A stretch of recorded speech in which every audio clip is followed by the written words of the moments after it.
was an invalid pin for JT Talk Show.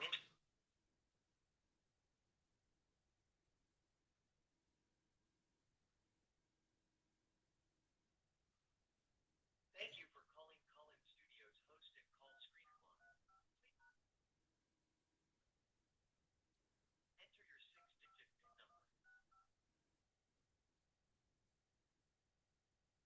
Welcome, host.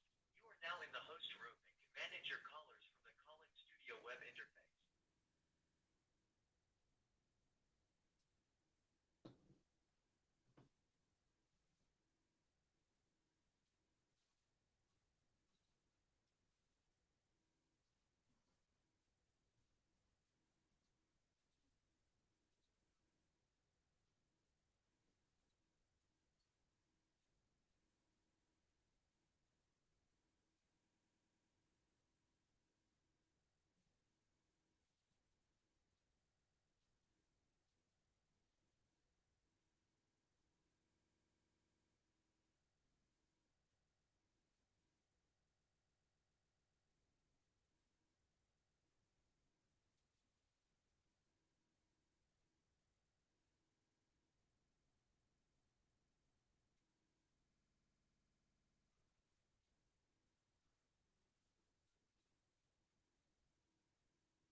Guess we could ask Mac Jones the difference between the college football playoffs and the NFL playoffs. He might be the guy to ask. Certainly a different experience in game time temperature, a different experience on the scoreboard, probably a different experience with the medical trainers tomorrow for Mac Jones between Alabama 2020 and New England Patriots 2021. Welcome into the voice of college football. We hope everybody's having a great Saturday night, probably depending on where you are in this fine country of ours. Probably buckle down, hunker down, hopefully staying warm, hopefully staying safe more than anything this fine January weekend. So welcome into the voice of college football. I see that we already have tons of comments coming into the live chat. Appreciate that. Appreciate you being here. And we will settle in for the next few minutes to talk college football with all of you. So let's get started on that front. Of course, I'm alluding to Mac Jones's NFL playoff experience, which now consists of one playoff game and one severe beatdown. Not necessarily his fault from what I could tell, as the Buffalo Bills are putting a hurting on the New England Patriots, something in the range of 40-something to 10 at this point, 47 to 10, something in that range. It doesn't really matter what the score is because it's been over since the second quarter. You know what has to be especially brutal is not just to get your brains beat out in front of an international audience, not a national audience, an international audience, as these NFL playoff games for I don't know how many years have been televised internationally. I know from the time that I started at ESPN, and I remember it might not have been the first NFL playoff game that I worked, but it was the first NFL playoff game that I remember, and it had to be one of the first two that I worked because I had just started at ESPN and I worked the Raiders Patriots game, the Tuck rule game.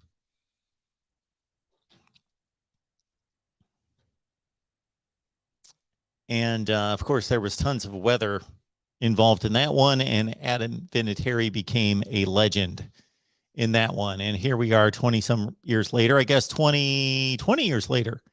That was the 2001 playoffs, 2021 playoffs. Here we are, the NFL playoffs of 2021, and the New England Patriots, taking a beatdown in a cold weather game. I saw a graphic at the beginning of the game, the third coldest game in the history of the Buffalo Bills, and that's saying something. That's saying a lot. Not the third coldest postseason game, but the third coldest game in the history of the Bills. But to suffer this kind of beatdown on international television, and that sparked the ESPN memory of working on international and for the Tuck Rule game. But anyway, to have to take this kind of beatdown to end your season, but also to have to suffer through the final 2 hours of it with no chance of winning and having to brave the cold and the elements, being embarrassed and beaten down and having your season end like this, but also just being frozen to your core, suffering through it.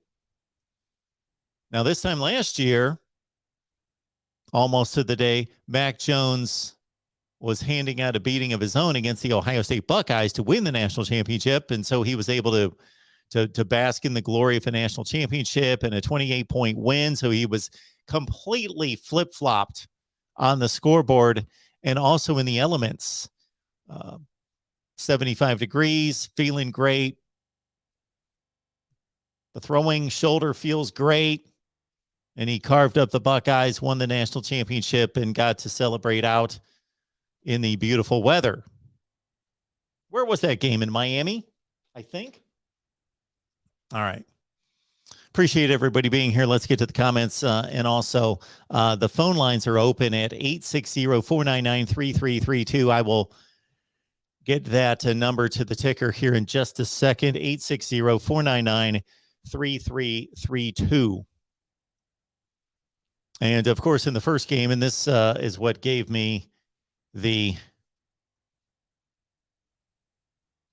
idea just to throw the title in there and understand that regardless of what the title is for these particular shows, you guys call up and talk football. You talk whatever you want, bring up whatever you want in terms of football, college football in particular, regardless of what the title is. But I was in the midst of putting together my top 25, my way too early top 25, not the top 25 that actually makes sense, but this would be the top 25, the way too early top 25 for 2022. Just to remind everyone, I had Georgia at number 1 for 2021. The way too early top 25 for this next season was working on that. Had the NFL playoff games, and then I just recognized, okay, we've got the last two national championship game winning quarterbacks on display in the NFL playoffs to lead off the playoffs here, with Joe Burrow leading the Bengals to victory against the Las Vegas Raiders. And now I think that's the first time that's ever left my mouth. Las Vegas Raiders, the Bengals, Raiders, Joe Burrow. So you got your 2019 champion quarterback in college football. Then you've got your 2020 champion in Mac Jones, but it didn't go so well for him. But I'm sure there will be better days. Let's, Mark is going to talk NFL. Interesting. I could talk NFL. We don't necessarily need to talk NFL. No, just a title for the show. Bring people in. Just hit me, Joe Burrow, Mac Jones, two huge mega college football stars, two of the greatest quarterbacks in a single season. This cannot be argued. Two of the greatest NFL or college football quarterbacks in a single season, squaring off or not squaring off, but on display tonight in these two opening NFL playoff games. Again, I hope that everyone's safe out there as this front moves across. I'm not a weather guy. I don't look up the weather, but I actually did tonight. I do not keep up with the weather, but we know that this front is moving. It's basically covering like 75 million people. It's covering a fifth of the country. So it's going to be massive, and it is massive already.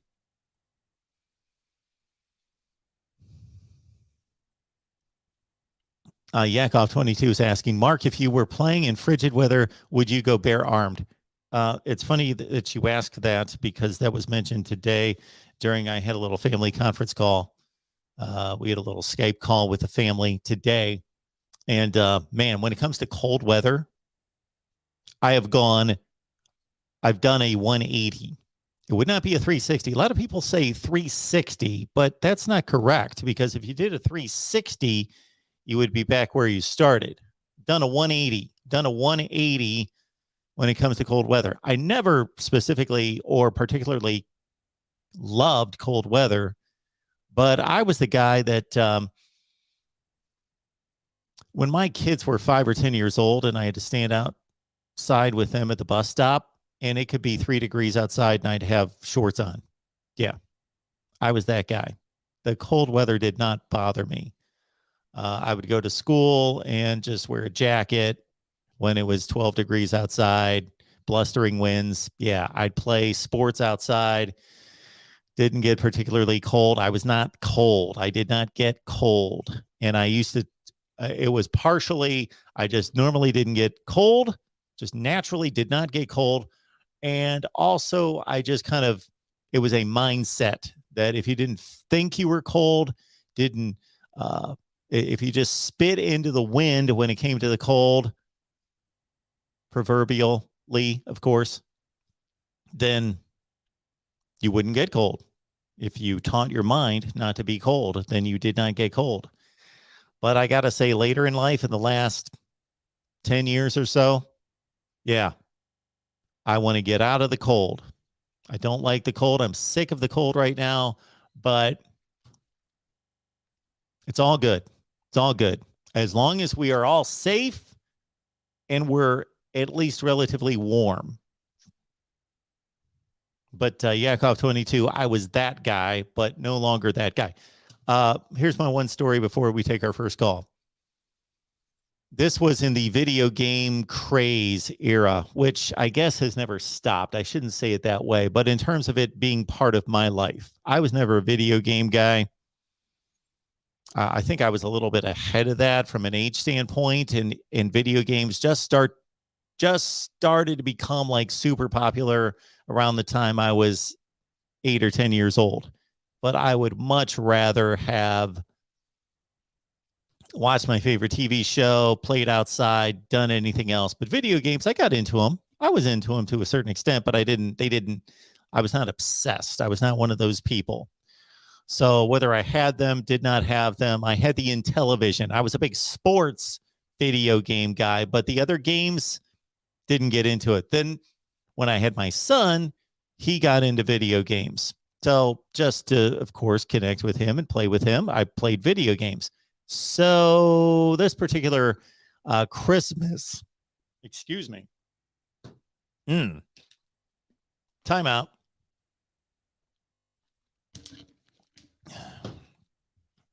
This particular Christmas, I think my throat's clear now.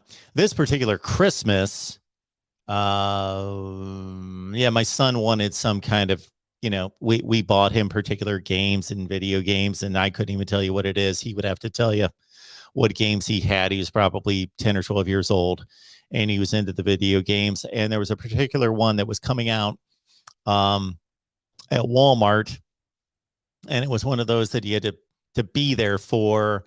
And it was one of those they release at midnight, and you got to stand outside Well, I'm in Connecticut. It's December. It's probably 2 weeks before Christmas. It's like 9 degrees outside, and I'm waiting for this video game. And I didn't come prepared for this, but this was back when I didn't care. I didn't really get cold. So I was outside with my shorts on and probably just a sweatshirt and shorts and waiting in line for this video game. And I remember there was a guy a couple places ahead of me that made some kind of comment about what I was wearing, that I was basically an idiot, but he didn't say it to me. He had to like glance at me and say it to somebody else that that I was whatever he called me for standing outside in the cold, which I didn't really understand how this was his personal concern. But about 5 minutes later, they came out and they determined that they only had so many video games to give out, and that everybody else would just get a slip that we would be called and would come in to get our video game later. And so I made it a point to mention to somebody else within earshot of him that who's the idiot that he stood outside like an hour longer than I did, and we had the same result. So anyway, all right, let's get right to these phone calls. I appreciate everybody being here because I understand that you guys didn't know that we were doing a call-in show tonight, and it is my aim and goal to set up a live stream call-in show schedule for this off season, and hopefully we can keep to that. But I refrain from doing that because I hate to try to live up to that, because I don't know if we will be able to do that all the time. But I would like to be able to deliver a call-in show schedule for the off season. All right, let's lead off here. Welcome to the Voice of College Football. Who's on the line? To the man that gives college football, maybe pro football, and maybe you could do arena football. Hell, Mark, if you want to cover flag football, I'd be willing to talk there. Yeah, hey, I'm willing to talk about every level of football. I like every level of football, but I'm just a football fanatic. That's just me. So, I stopped playing flag football about 10 years ago. I miss playing flag football. Yeah, I used to a long time ago. We played flag football, like in college.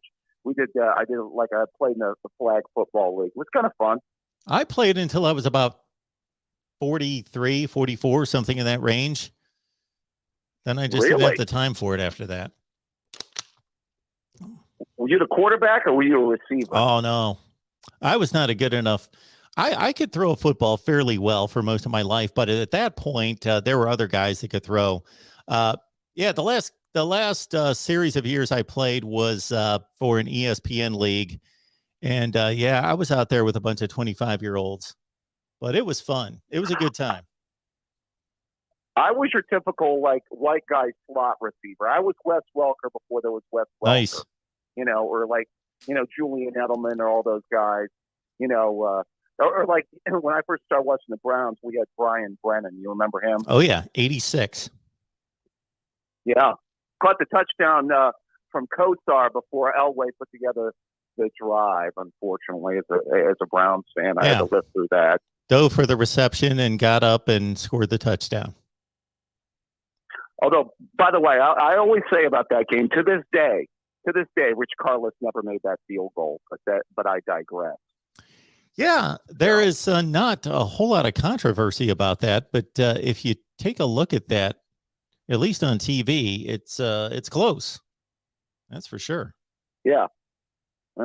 It's interesting. Both of those coaches have now passed away, both Ian Reeves and Marty Schottenheimer, RIP. So, very sad. Yeah. Shows you that we're not getting any younger, huh, Mark? It doesn't work that way, does it? Never seems to.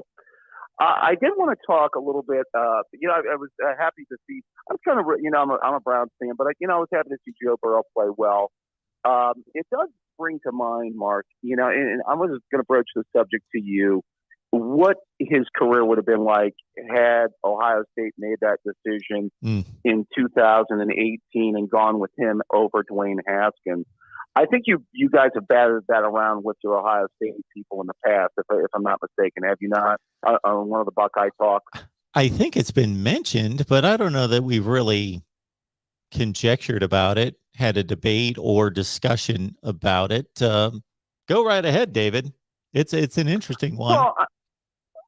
Well, here's a few thoughts. Well, first of all, as a person that's always kind of partial to the Ohio guys, I go to a lot of high school football around here, seen a lot of guys that have gone to Ohio State. I saw Braxton Miller's last game, saw Paris Campbell play in high school, so a few really good Buckeyes. But got a chance to even see Burrow play in high school. But the thing that I would say is it's interesting how it would have changed things. Number one, who knows what would have happened with Dwayne Haskins. Obviously that year we kept Dwayne Haskins. He had maybe the greatest season a Buckeye quarterback ever had. The guy threw 50 touchdown passes and, basically pulled out a ton of games that year with some heroics against Maryland, against Penn State, and, played really well in big games that year. Had a great year.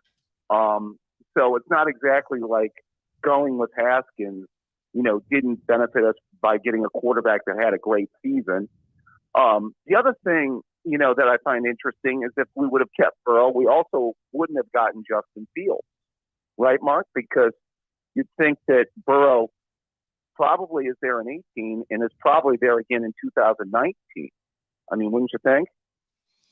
Sure. So then he moves on to the NFL, and Justin Fields, doesn't show up because there's an established quarterback, and then who's the starting quarterback in 2020? Right. So that would have been an interesting thing from that perspective. Now, I do think that Noon had mentioned this when you guys were talking about this on one of the Buckeye shows that, when Burrow left Ohio State, nobody knew that Joe Burrow was going to become Joe Burrow. I mean, obviously, he had kind of a mediocre season in 2018, and then obviously had maybe as great a season, maybe the greatest season a college quarterback had, we've ever seen in 2019. I mean, correct me if I'm wrong, 60 touchdown passes that year, if I'm not mistaken, right, Mark? That's it. Yeah, I mean, you don't see that a lot, and you certainly don't see that a lot out of the a major conference, a Power 5 guy throwing 60 touchdown passes. So, and I know that Noonan mentions that obviously he had the coaching, he was surrounded by great skill players. He's playing with his old wide receiver Jamar Chase, obviously Justin Jefferson. He had an NFL running back, the guy that's with the Chiefs, Clyde Edwards-Helaire, as his running back. So he had a ton of skill player talent around him. But it's not exactly as if he would not have been surrounded with really good skilled players at Ohio State. Because remember, we had Garrett Wilson and Chris Olave as our receivers, and KJ Hill wasn't bad either. So it's not exactly like those guys are scrubs. And he would have had J.K. Dobbins as his running back. And not to mention, the offensive coaching that he would have gotten out of Ryan Day would have been halfway decent. He's done a pretty good job with quarterbacks. So I wouldn't be so quick to say that Joe Burrow couldn't have had, now maybe not 60 touchdown pass success, but I think he would have had a fair amount of success with the coaching and the players he had around him at Ohio State. Where am I going wrong with that analysis, Mark Rogers? Well, if Joe Burrow becomes the quarterback in 2018, so we can't just dismiss Dwayne Haskins' accomplishments, as you just mentioned, and the games that he pulled out of the fire against Maryland and Penn State. Of course, the big loss was against Purdue. And I don't know that Joe Burrow, that version of Joe Burrow, who knows? We have no idea how he would have developed. He had a pretty pedestrian year at LSU. He was good, and he got better down the stretch. And they had a big game against Texas A&M, which they scored the zillion points in 14 different overtimes or whatever it was. And then the Fiesta Bowl game, he threw for 400 yards to close out the previous season going into the Heisman season. But Joe Burrow, to compare Joe Burrow now and Dwayne Haskins, there's no comparison. I don't know necessarily from a talent standpoint, but from a football acumen, work ethic, gamesmanship, gamer,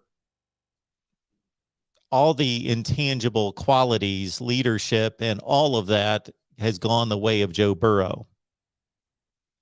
Well, I actually, I would make one other point about receivers. Actually, in 18, he would have had Paris Campbell and Kieran McLaurin as his receivers. Yeah. So that wouldn't have been all that bad that year. So, I mean, there's no doubt he would have had the skill players around him as far as the backs and the receivers, and I think his coaching would have been good. Now, the thing about 2018 Ohio State is that defense was really bad, and we needed all 50 of those Dwayne Haskins touchdowns for us to even have the type of season we had that year. Because remember, that defense, we talk about this defense being bad this year, and it was, but that defense wasn't very good either.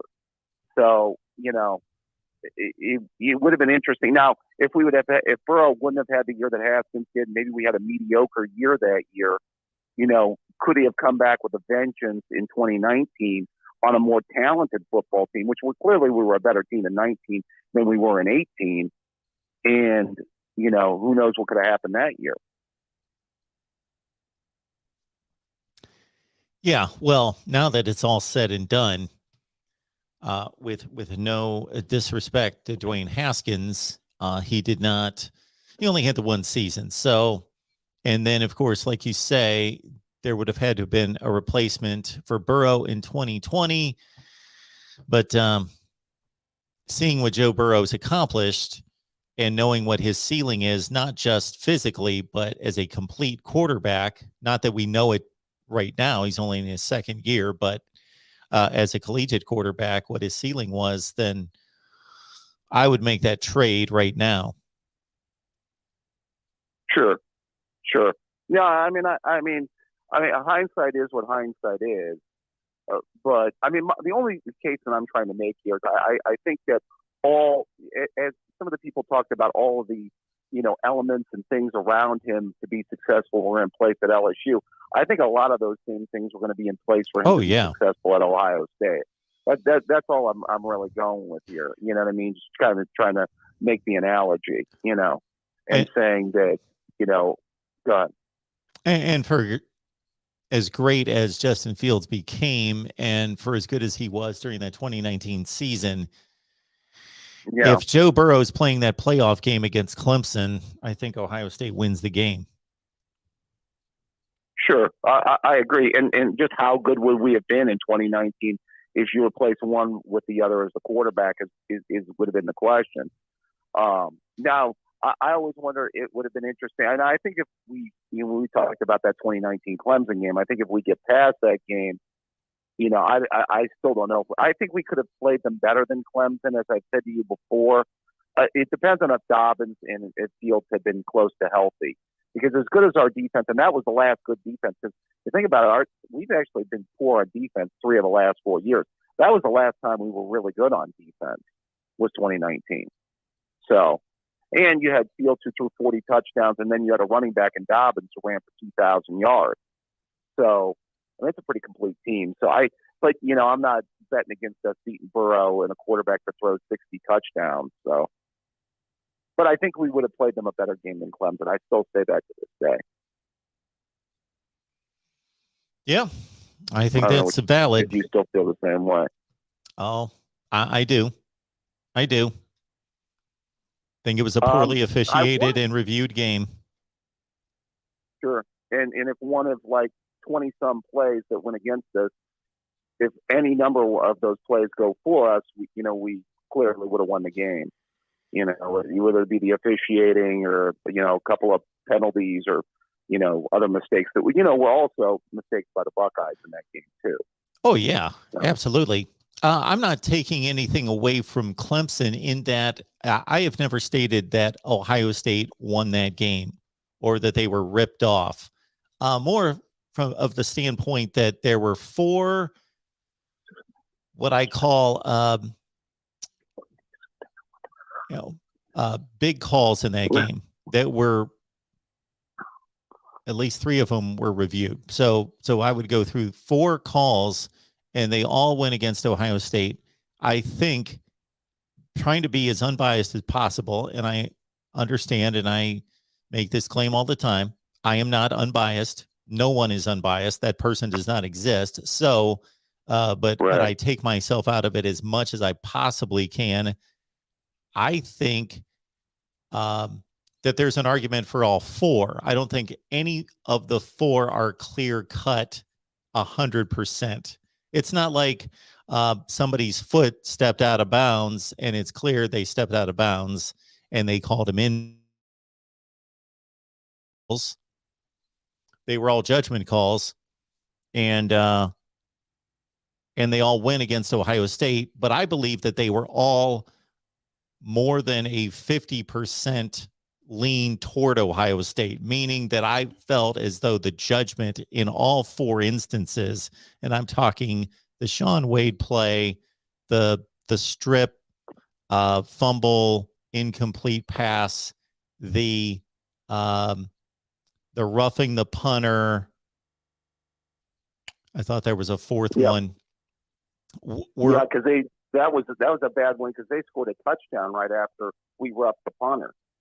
So that was basically like giving up 7 points off of a stupid penalty. Yeah, I believe that all those were incorrectly called, but I don't think that they were just insanely egregious. But I thought that they were incorrectly called, and I think any Clemson fan who was reasonable doesn't need to hand over the victory, but would state that those were questionable calls. They would at least have to state that they were highly questionable. Sure. Well, I mean, I think that some fans have to know that there are some games that they come out of games winning that they were fairly fortunate to win. Yeah. They never might want to use the term lucky, but they might at least use the word fortunate.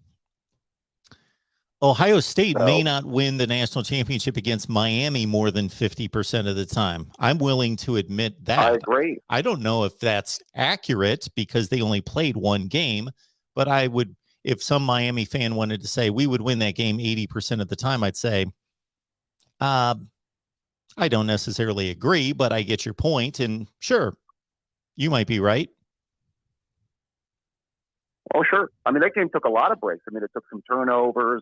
It took a great play by Maurice Claret. It took Willis McGahee's leg getting broken. It took, maybe a fourth down pass, a call that'll be talked about for forever.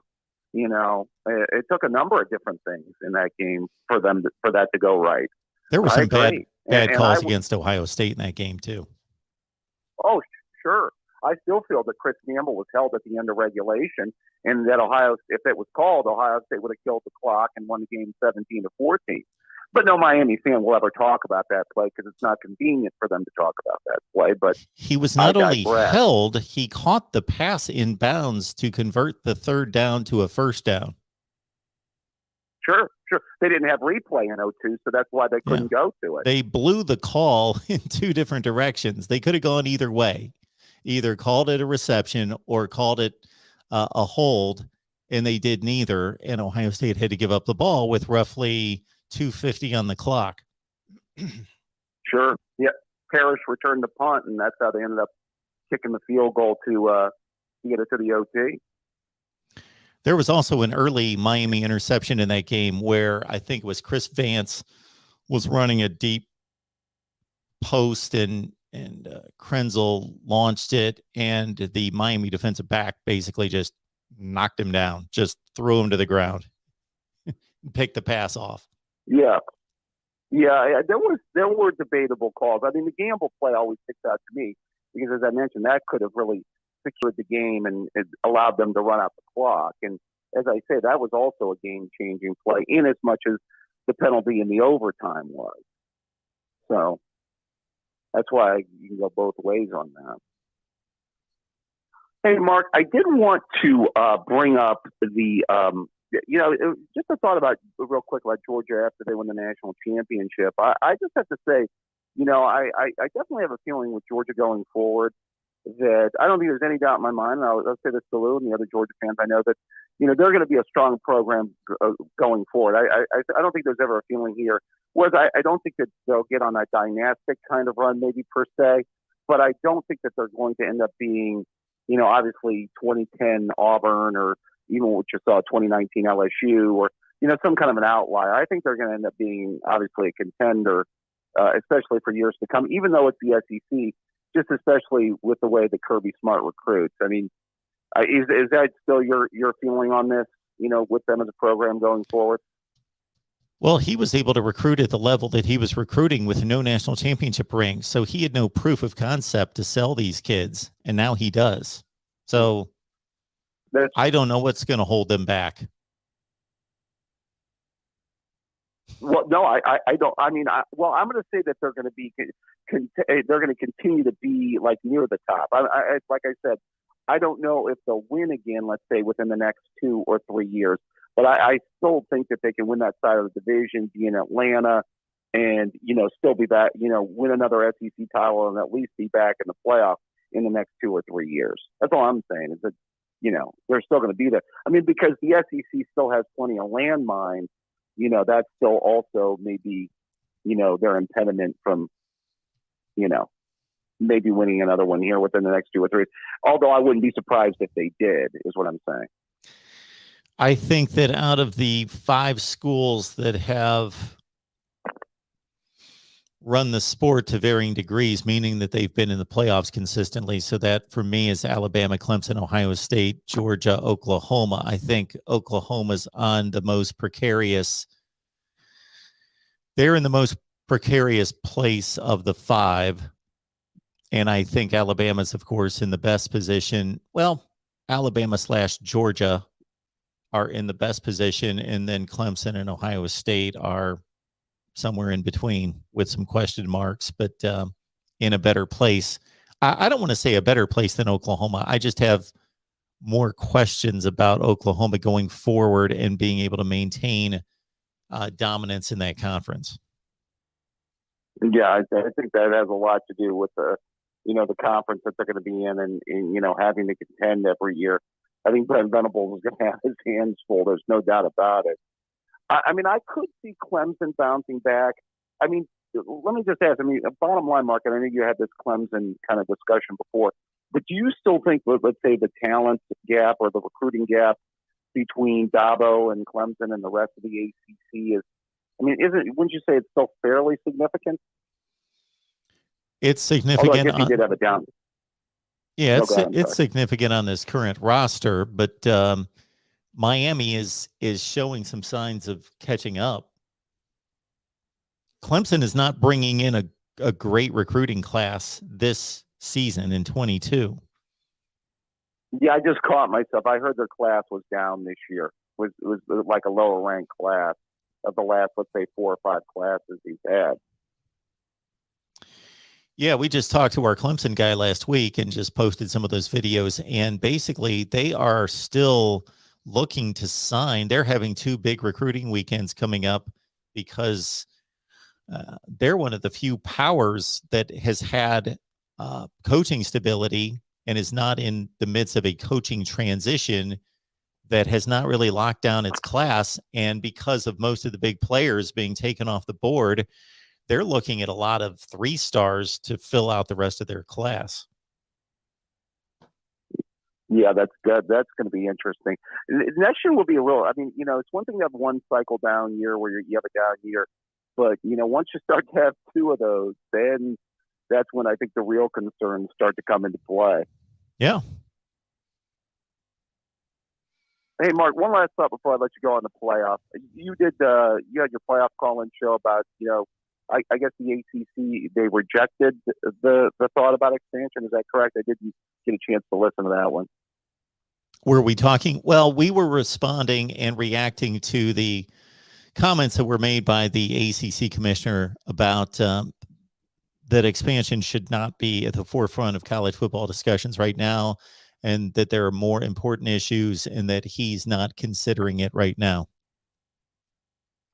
See, are you of the belief, Mark? I mean, and I hear Colin Cowherd talk about this all the time. I don't always agree with Colin Cowherd, but on this point, I do agree with him, which is that college football now more than ever is far more, and I guess you can tie this into the national championship game, but is far more regionalized to just certain regions of the country than it ever has been ever before. First of all, do you believe that to be a fair statement? Yes and no. Because college football before television, and I don't mean before the advent of television, but before it exploded to the point where every game's on television, sometime in the last 20 years or so, I think was pretty regionalized. It grew up as a regional sport, and especially since teams were obligated to conference champions go to certain bowl games, and they still are, but and there was a vote, and there was no playoff and no BCS. I think that's on one level is nationalized the sport, the playoff and the BCS championship. But yes, in terms of the disparity in power structure, that has regionalized the sport. Wouldn't you also say where the enthusiasm and the popularity is at is also regionalized, just where the overall enthusiasm and veracity for the sport is also regionalized to just certain parts of the country, the interest even, if you want to put it in just bottom line terms? Yes, but I don't know if that's any different than what it was 30 or 40 years ago. I don't know that there were hotbeds of football in Washington State and elsewhere. Not to pick on those people, but that's what came to mind. Well, I was going to say, do you think that the West Coast or the Pac-10 was, let's say, far more engaged in college football in the 80s and the 90s than they are right now? Is that a fair statement? Based on my remembrance of it, it seems as though it was. But I'm trying to envision myself as a 15-year-old watching Pac-12 games and not having social media and other outlets to let me know what the level of interest is in the game. So as long as there's 80,000 people in the LA Coliseum and the game's on TV, then I just figure it's just as big as anything else, and it's just as popular there. Yeah, I really don't know how to measure that other than just perception. Well, I mean, I know that you started covering college football more, covering it in the 90s, right, Mark? Yes. Because I know you were covering basically the Southeastern Conference at that particular period of time. The thing that I was going to say, and I don't know if how many people have broken down how popular the TV ratings are, let's say, with Pac-10 games compared to other conference play. But I guess the one line of thinking, I don't know if this is just your thoughts, because, obviously the Pac-10 has not had representation in the playoff in the last, 5 or 6 years, since 2016, when Washington made the playoff. And I don't know if your thoughts are if an expansion into the playoff, and if you get other teams from other parts of the country added to the playoff, if that gets just that much more interest in the playoff, if you get other teams from other regions and other parts of the country, that could help to drive the ratings in those parts of the country and make it a little bit more interesting from that perspective. Thank you. So that's what I was bringing across as a point the other night, is that a number of people called and commented in the live chat that they didn't want to see the Pac-12 in the playoff getting blown out. Well, just as a matter of principle of competition and fairness, I would like to see the Pac-12. I'd like to see everybody included. I want to see representation from every conference. So that's first and foremost for me. That's just my opinion. It's not law. It's not right or wrong. It's just my opinion. But also, yes, the argument that the Pac-12 cannot compete in the playoff, cannot compete in a competitive fashion, could be cured or helped by expanding the playoff, including them in the playoff, or just not to target them, but securing playoff spots for everyone across the board. And therefore, they may be able to recruit better. Sure. And there's going to be more interest. It all goes hand in hand. It all ties together. And that's a cycle, is what you're pointing out, is a vicious cycle, the longer that they are considered a second-class citizen and not considered for the playoff, then the more disinterest will continue, and it will impact recruiting, and therefore it impacts revenue. It impacts everything that continues the downward spiral. Sure. Well, I mean, let's say Lincoln Riley could get USC into the playoff a couple times, even if they get thumped, as let's say in an expanded playoff format. Let's say if it was an expanded playoff format at the time, it was an 18 playoff. In USC made the playoff a couple times, but they got thumped by 3 or 4 touchdowns in those occurrences.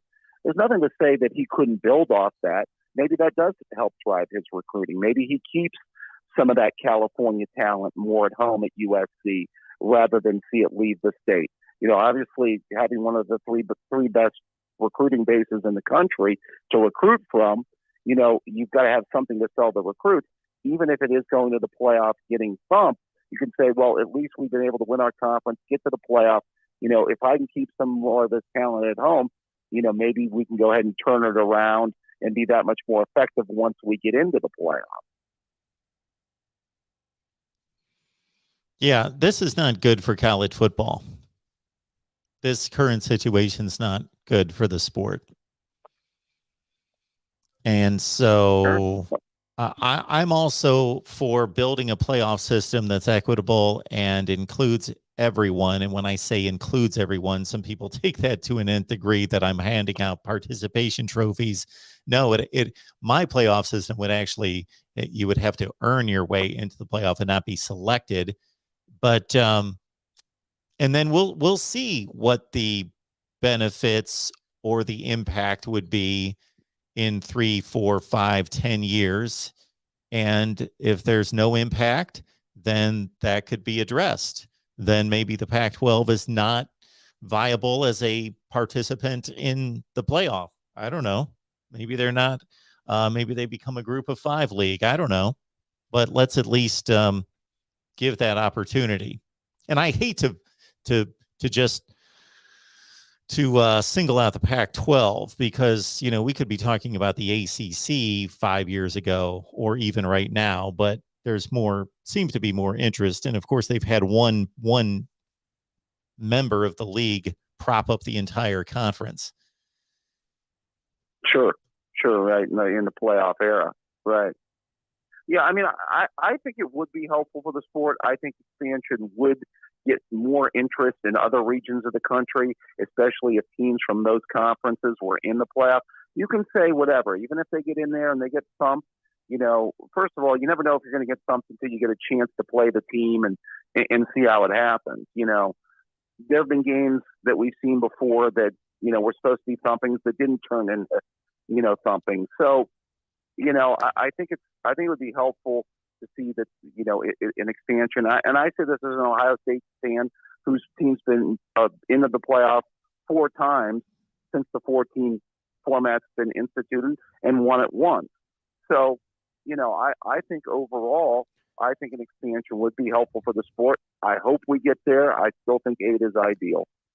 We've seen 2 Pac-12 programs reach the playoffs and play 3 games, and there have been other results in the playoff era that have been far more embarrassing than the 3 Pac-12 results of Oregon beating Florida State by 39 points, losing to Ohio State in the championship game by 3 touchdowns, a game that was 21-20 in the third quarter, and Washington losing to Alabama 24-7 in a game that was 17-7 in the fourth quarter.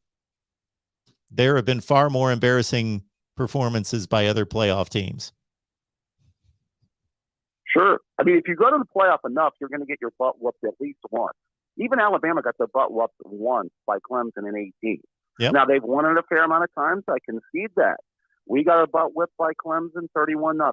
You know, obviously, and also in the title game to Bama in 20. So, you know, and Clemson has gotten their butt whooped, you know, by us, and then, you know, a couple of other times. So, yeah, I mean, if you go to the playoff enough, you're going to catch one. So it's happened to all of these teams that have made the playoffs at least once.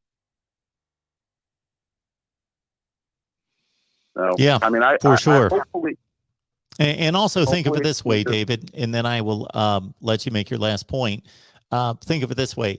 Had Ohio State defeated Oregon this year, and there wasn't much interest in college football nationally west of Oklahoma and Texas this particular season anyway. But the only thing that kept that conference relevant at all for the majority of the season is because Oregon was able to beat Ohio State.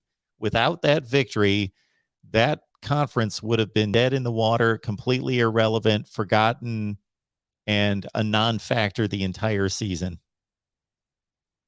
Sure, yeah. Well, that's why I think that also these non-conference games that these programs also schedule are also going to be big time going forward.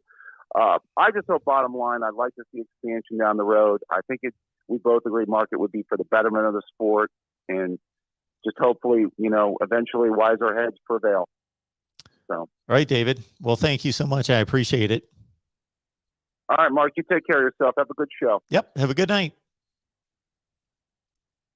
And before we move on to the next call, we appreciate Kyle being here. And so Kyle has said here, Mark Rogers, take this and bet on the preseason, but who would you pick? Okay. Well, we've got a way too early top 25 coming out. And I'm not huge into futures predictions or bets. I actually haven't bet on a college football game or an NFL game in 5 years. But so you can look at that two ways. You can say, okay, I got $100 and I want to make the best prediction possible. I'm going to go with the calculated selection of whomever I believe is going to win the national championship. Or you can say, I want to go for the gusto. I am willing to sacrifice the $100, and so I want to go for the gold and select somebody that I think is a legitimate dark horse that could possibly pull it off. So category number one, last year I had Georgia at number one in my way too early top 25. That is going to be released in the next few days. My way too early top 25. So that was, and that's easy to see that. Okay, Mark, that was. I can understand the response to that being, okay, Mark, that was pretty obvious. But back in February of last year, that wasn't so obvious. I got a lot of ridicule for Georgia not being some crazy, outlandish pick like I picked Kansas State to win the national championship, but that they were kind of the lesser of the 5 or 6 contenders. And most people didn't see that as a great selection. So I'll have my way too early top 25 with my number one team. But if we're looking for like a long shot that could win a national championship, which I think is a horrible play in college football, I just think there are too many blue bloods that have too much of a talent disparity to be playing some kind of long shot. Let's see. Who's our long shot to win the national title next year? And also understand that there's less known about these college football teams today heading into spring practice we're only about 6 weeks away from spring practice than there has been in the history of college football because of the transfer portal and because of the number of players that are switching teams. Let's see. We will do a show, of course. We will have all sorts of topics available for everyone here in the next 4, 5, 6 months to talk about all these things. I think one of those will be, David gave me the idea, we'll talk about if you could take back one call in college football history, if there's one officiating call that you could change. And then the other thing would be, I lost track of what my next point was going to be. So I guess it's time to take the next call. But, dark horse selections. What program is going to reach the playoffs next that has never been to the playoffs? And do they have a chance to win a national championship? And who would that be? Well, you got USC, you got Texas A&M, You've got Penn State. Got a few candidates out there. All right. These calls are coming in. We better catch up. Welcome into the Voice of College Football. Who's on the line? Hunter from Alabama. Hey, Hunter. How are you? I'm good. I'm still recovering from Monday, but I'll be Okay. all right. Yes, you will. As far as the game goes, let me just say this: hats off to Georgia. I have nothing but respect for Kirby and what he's done at that program. He was one of Nick Saban's longest assistants. And I think when that opportunity, I didn't blame him at all for taking that opportunity at Georgia when it arose. I mean, he played there, so I completely understand about him taking that job. And I respect him for the last national championship game before he went on to Georgia. He coached that game in a way that was ethical, in a way that was – he treated it like he wasn't leaving. And I think for some coordinators, when they get a head coaching job, their mind goes directly toward that new job. And so I have to give him credit for that.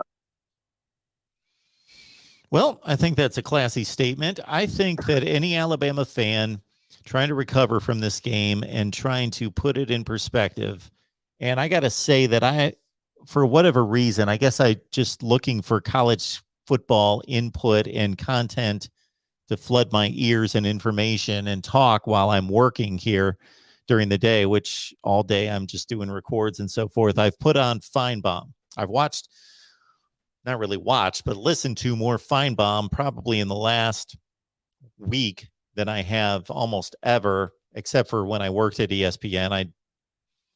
I'd flip it on at my desk, but and you've got your Alabama fans who are classy and give the credit to Georgia and then just kind of discuss the game. Then you've got your Alabama fans that make a ton of excuses. That's not unlike any other fan base. Anybody who tells me this fan base is crazy and this fan base is delusional, my response is always, yeah, every fan base is. Every fan base has really good fans, logical fans, classy fans, and then delusional and stupid fans. They all do.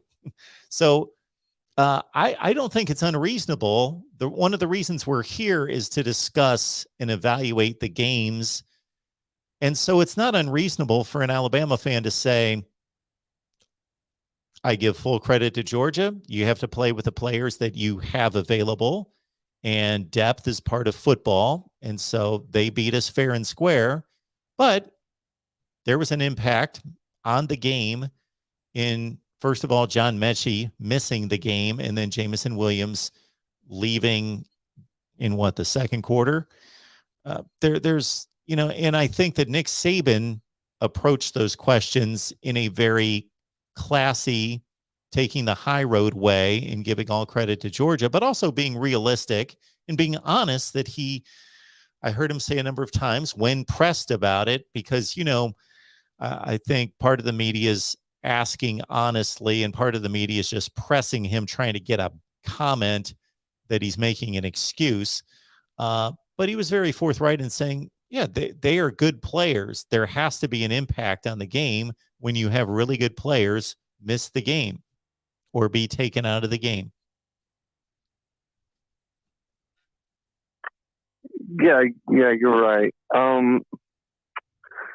I think, I think the reason that, I got to talk about this because I think this is just indicative of the person that Nick Saban is. And I'm not saying this just because I'm an Alabama fan. I mean, there have been other coaches throughout college football that I thought were just really good coaches as human beings. But did you see at the end of the game, at the post-game interview, when he stopped Bryce and Anderson from getting up at the table and what he said there after that? No, I did not see that. Okay, so they're about to get up from they've answered the questions from the media that they're supposed to answer, and they get to stand. They're in the process of standing up, and Saban says, "Sit back down for just a second." And he says that one game doesn't defy these players, and one game does not dictate how successful they will be in the future. And really starts to brags on Bryce and Will, but also brags on the whole team about, you know, their effort this year and overcoming the obstacles that they had to overcome. And so I think that was a real cool thing to see Saban, you know, take the time out to, even in failure, being able to praise his players.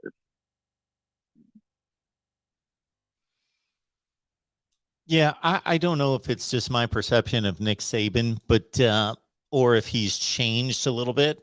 I think most intelligent people and most good-hearted people hopefully improve themselves as the longer they live. And even taking faith out of it, I'm not going to preach about that, but just in regards to just being a decent person, hopefully you're able to be self-aware and take the feedback that you receive from people and situations and learn from experiences to better yourself.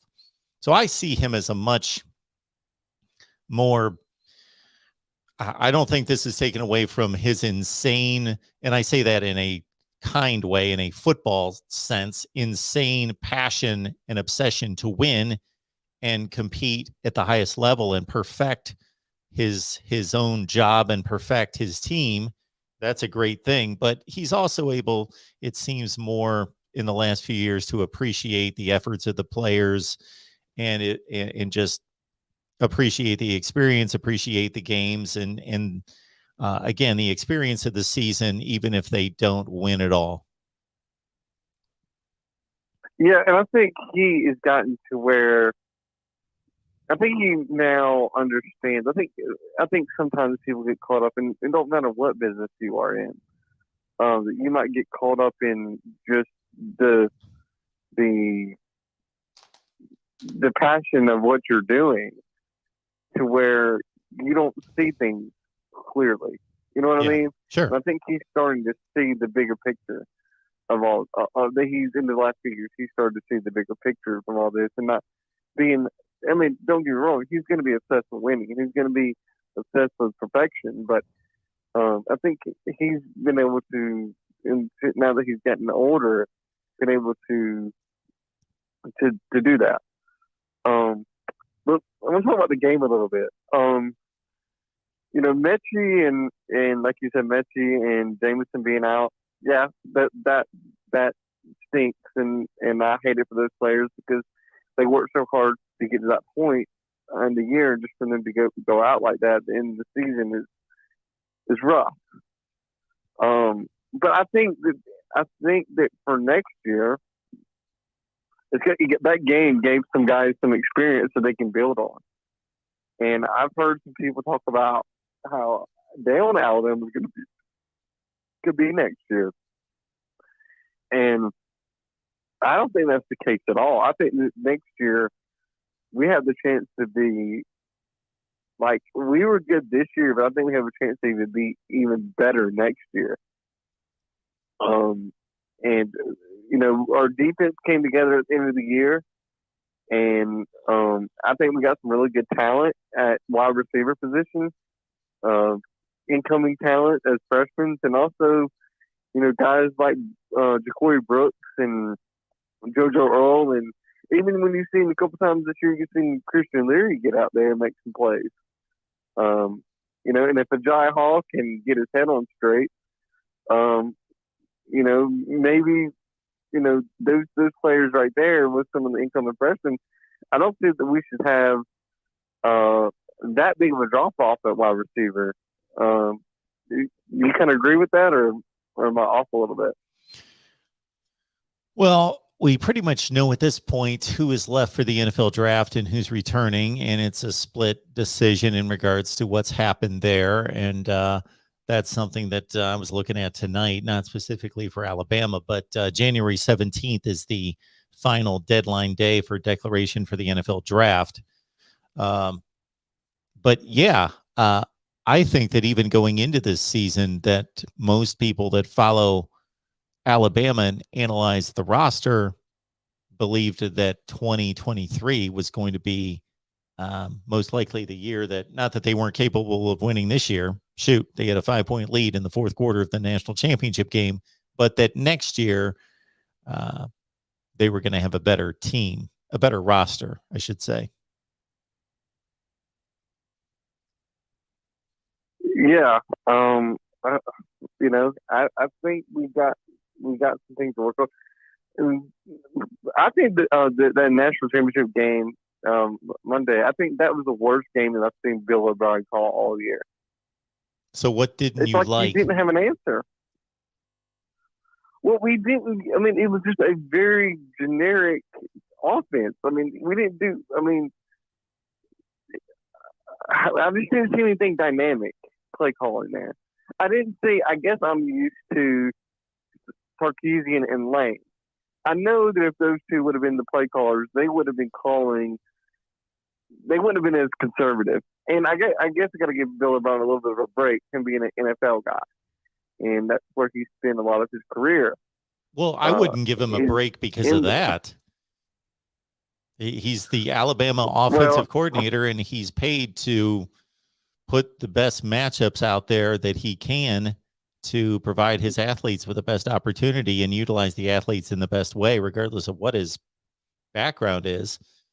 Then he shouldn't have the job. Well, what I mean by that is maybe his play calling style is still that pro style type of philosophy, I guess is what I'm saying. Well, but I just feel that I just feel like it's. Go ahead. I'm sorry. Well, just back to your previous point, I think we need to acknowledge that he didn't have the wide receiver weapons that his predecessors had. That is true. That is true. But even in that, I mean, I would have tried to do something. I mean, you're playing ball and marbles. I mean, you can just throw every trick in the book that you have up your sleeve to do that. And that's one thing that I've been a little bit frustrated with him all season. When he did have Mechie and he did have Jameson, I'm like, why are you going back and looking at the film of when Sarkisian and when Lane was there and pulling some plays out of their playbook? I mean, that's the thing. I think he was too conservative in his play calling all year long, and he did get. I got to give him credit for that Auburn game when that play that he called, to eventually won us the game at Auburn.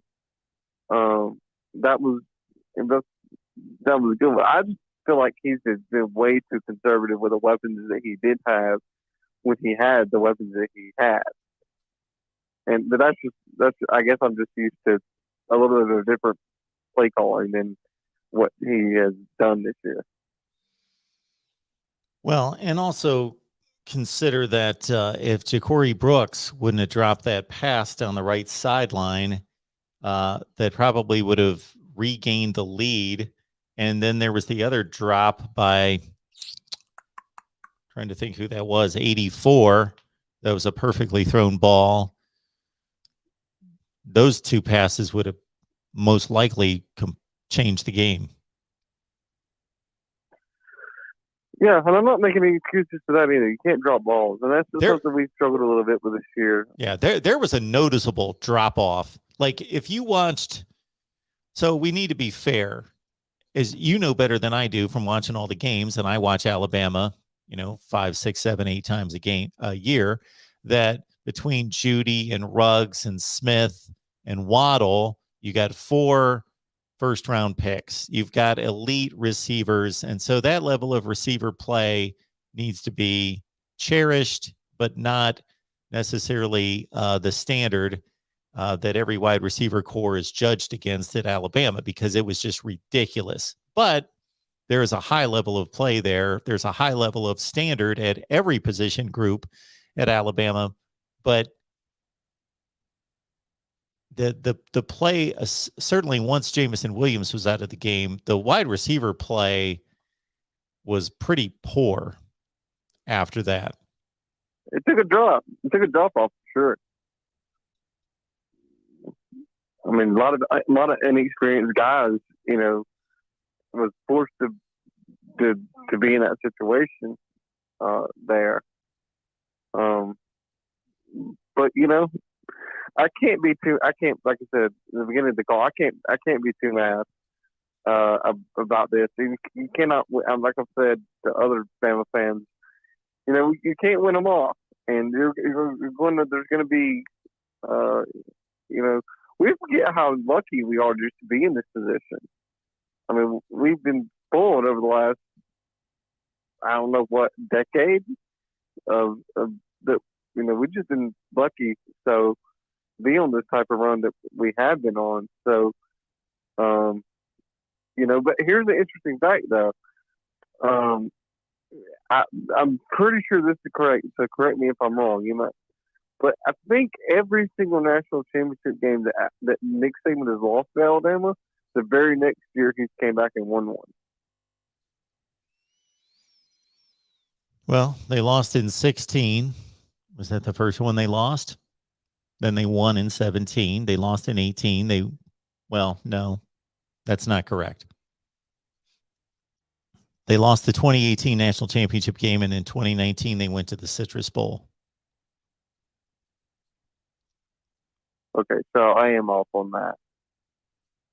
Okay. Okay. Yeah, I get confused because it's hard to keep up with in my head straight the playoff games versus the championship games. It feels like we played Clemson 1,000 times the last 6-7 years. Yeah, pretty much. It's been close to 1,000. All right, Hunter. Well, I appreciate the call. Yeah, one more question, sure. if you don't mind. How do you evaluate this hire by Florida of Billy Napier? I think it's a home run hire. Well, at this point, what I like about it is that he showed that he could build a program at Louisiana. He obviously has recruiting on his mind and was hired because of not just that you can prove at Louisiana that you can recruit, but it's been pretty obvious ever since he got the job that he's been able to already start to restructure and rehabilitate basically the Florida recruiting ills and get back into Florida and become a major player in Florida.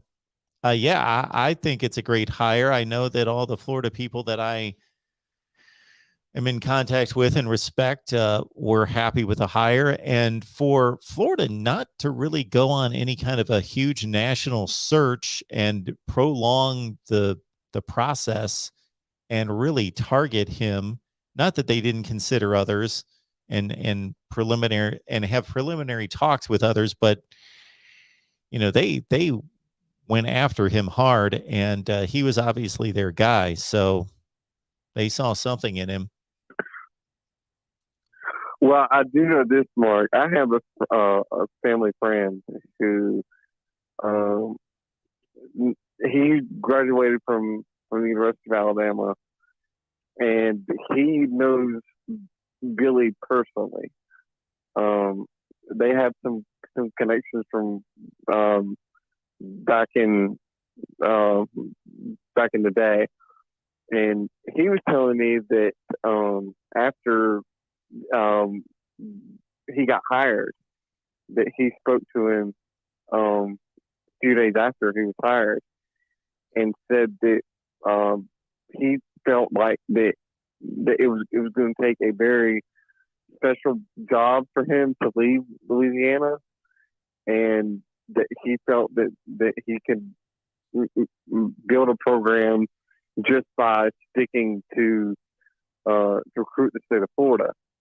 And my frustration, my mom's a big Florida fan, and my frustration's been with Dan Mullen is that he had, I mean, Florida has one of the greatest recruiting states in the country, and I don't know why, but Dan Mullen just did not seem like recruiting was on the top of his things to do. Not at all. And just to wrap it up, Dan Mullen was coming from Mississippi State, and not that recruiting's not important there, but there's only so high of a ceiling at Mississippi State. And Dan Mullen, I don't know why he should have known better than any of us, having been at Florida prior, and then also coaching in the SEC, what it was going to take to win in Florida, and that his offensive genius wasn't going to overcome talent disparity. All right, Hunter. Well, I appreciate the call. Thank you. Have a good one. Thank you. Bye-bye. My man Kyle's back at it. Kyle, we appreciate the contribution so much. Thank you so much for that. I would like to have a live stream here soon where we talk about the channel, talk about what you guys want out of the channel and the direction of the channel, and just everything going on here at the Voice of College Football. So we'll have to do that sometime now that we're in the off season, to just talk about the direction of what we're doing and what we would like to achieve. I found it humorous that somebody commented saying that they liked the new set. Okay. The set's exactly the same. I haven't touched anything for a year, probably at least. I just backed up the camera. Didn't even back up the camera. I just zoomed it out a little bit. I just like this. I basically would want this look all the time. I like the broader shot than it focused in on me. The only reason I have it focused in on me further most of the time is because I have guests on, and it frames up better for the 2-shot or the 3-shot or the 4-shot with guests. But otherwise, I like the studio shot. I would love to have, well, one day I would like to be out of this space, but in whatever space we are, I would like to have a few different cameras set up with different camera shots. But that would take purchases of other cameras, and then I would have to get into all the sorts of technicalities of how they would stream each camera to the live stream, and then I'd have to be switching shots. But would love to have a tighter shot, and then a shot that would show the whole deal. And yeah, I have so many we have so many production upgrades to pursue, and of course content is king, so that's what we focused on here. And I'm happy and fortunate that all of you have zeroed in on that content is king, and we deliver the content first and foremost, but there's a lot of other things that need to be taken care of, including our Patreon. So everybody that joins us on Patreon, thank you so much for that. I have some ideas about what to do with Patreon going forward, our Voice of College Football website and merchandise and all that, and so much more than that needs to be addressed here soon. So Kyle says, only because Uncle Rico is cheap. Oh, come on. I just had to read that, Uncle Rico. That was forced out of me.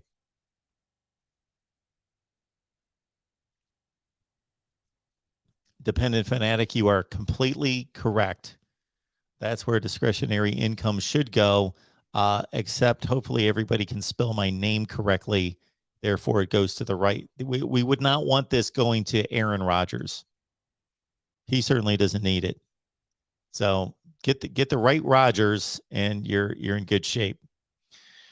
Welcome into the Voice of College Football. Who's on the line? Right. Hey, Mark. This is Dave. Well, Hello. Who am I talking to? hey, Mark. This is Dave. Hey, Dave. How are you? I'm good. Some of your moderators are just off the hook. They're off the hook. Yeah, they are. They're banning me, they're stopping me from even posting. So, Well, are you all being I'm a good saying boy? is, I've been saying Williams out was the reason Alabama lost, and then I get delayed. So, you need to choose some better moderators. Wait a minute. Let me get this straight, Dave. I just want to make sure I'm hearing this correct. That you are making statements about why Alabama lost, that Jameson Williams was out, and so forth, and you're being kicked out Right. of the chat because of that? Yeah. I can't believe that. Especially Michael Hogg. That's hard for me to believe. Michael Hogg timed Yes. me out. This happened. And I'm saying Williams was out was the reason that Alabama lost. And anyway, he timed me out. Okay. I thought we had some kind of First Amendment. I'm not talking anything vulgar or racist or anything, Mark. I thought Yeah. your rule, and I was getting timed out and saying, well, they were accusing me of saying, oh, you're just making excuses because Alabama lost. That's a big excuse with Mincy and Williams out. I think that's a legitimate argument, but they don't want to hear it. You know what, Dave? Don't want to hear it, but that's timing out. First of all, I apologize. If that is the case, let me talk for a second. If that is the case, I apologize for that, because even if it's not a logical excuse, even if it's not logical in any such way, I would not want anyone to get kicked out of, blocked, or timed out for just making comments about college football. So as long as people are respectful and they are not bringing any type of gender or politics or race into the conversation and not abusing anyone verbally, then, people can make the stupidest comments. And if somebody got in the chat and said, I think that Rutgers should be awarded the national championship this year, I don't care. Go ahead and make that comment. So we should not be excluding people from making any type of opinions. I was timed out tonight, and now Mr. Hogg, and now they're saying standing quiet. No, all that I said was Williams out. Was the reason Bama lost. I said Williams out, Bama lost. That's not Sammy. It's my opinion. That's a good opinion. Guys, he called a 40, 50-yard catch when he got his, ACL torn up. So that's not a unreasonable excuse. But Mr. Hogg decided that, because he didn't agree with my opinion, he timed me out. I know you can only ban me. I hope you never ban me, Mark. But Mr. Hogg did time me out tonight. So and that's why I really called in, because I can't talk about my opinions while I think Alabama lost the game. That's all I'm saying. Well, again, Dave, we have some fine moderators, and they're doing their best. And maybe I need to be a little bit clearer in regards to what our standards are here. And the standards are basically, we actually welcome and encourage people to trash talk. Trash talk meaning that you leave politics and race and gender and any kind of hate out of the conversation, but you have fun. Exactly. College football debate, and you can even Dave, please. Any of those 4 points, Mark. Let me finish my statement. Any of those 4 points, okay. And just that again, I know that saying be respectful and then also trash talk, that seems like an oxymoron, but I think any reasonable person understands what I'm talking about in regards to college football, having debate, discussion, even making fun of each other from a college football standpoint. When I say making fun of each other, I'm talking about making fun of each other's teams. I don't even have an issue with that. I think everybody should be fine with that. If somebody wants to, if this was a week ago and you wanted to put 1980 in there, directed toward every Georgia fan, that's fine. I don't have an issue with that. Right. I did do that. They accused me of spamming. What was the spamming? You know, they usually say, you spamming. Spamming what?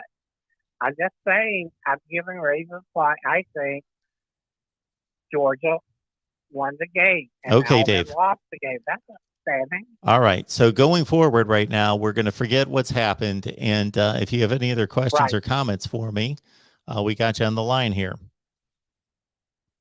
Oh, okay. That's all I want to talk about. I think Williams being out was a reason Alabama lost the game. That's all I wanted to say. But it shouldn't be timed out for that, Mark. That's all I Okay, we stated a second ago, Dave, that we're done with that conversation. I had to say what I needed to say. I apologize if you were unfairly taken out of the conversation, but what's done is done. And if you have anything else to tell me, certainly you're on the line. Okay, Mark, that's all I wanted to say. Because I think I was unfairly treated in the chat. No. We are done talking about. If I have to tell you this again, Dave, we're not talking about that anymore. We addressed it. You stated it. I stated what, and then I've now said twice to you, let's move on with the conversation, and then you bring it up again. I don't understand that. What are you not hearing? Okay, I got you, Mark. Okay. Who is the top 25 for next year? I'm working on it right now. I got it right in front of me. I've been working on it tonight. Been working on my way too early top 25. Do you have any suggestions for me? Do you think Alabama should be in the top 25? I've got them at 23 right now. I was intrigued by that. Mr. Clatt has already top 25, too early top 25. Alabama was number one on Mr. Clatt, which surprised me. Okay, he's number one. I think Alabama's number one, Ohio State was number two, and Georgia was number three. I think that was it. I mean, Alabama not going to suffer a great loss to the NFL this year. You know, they got Bryce Young coming back. They got great defense coming back. Georgia's losing a ton of players. I don't know what Ohio State mark is. But that's what I really wanted to call about, you know.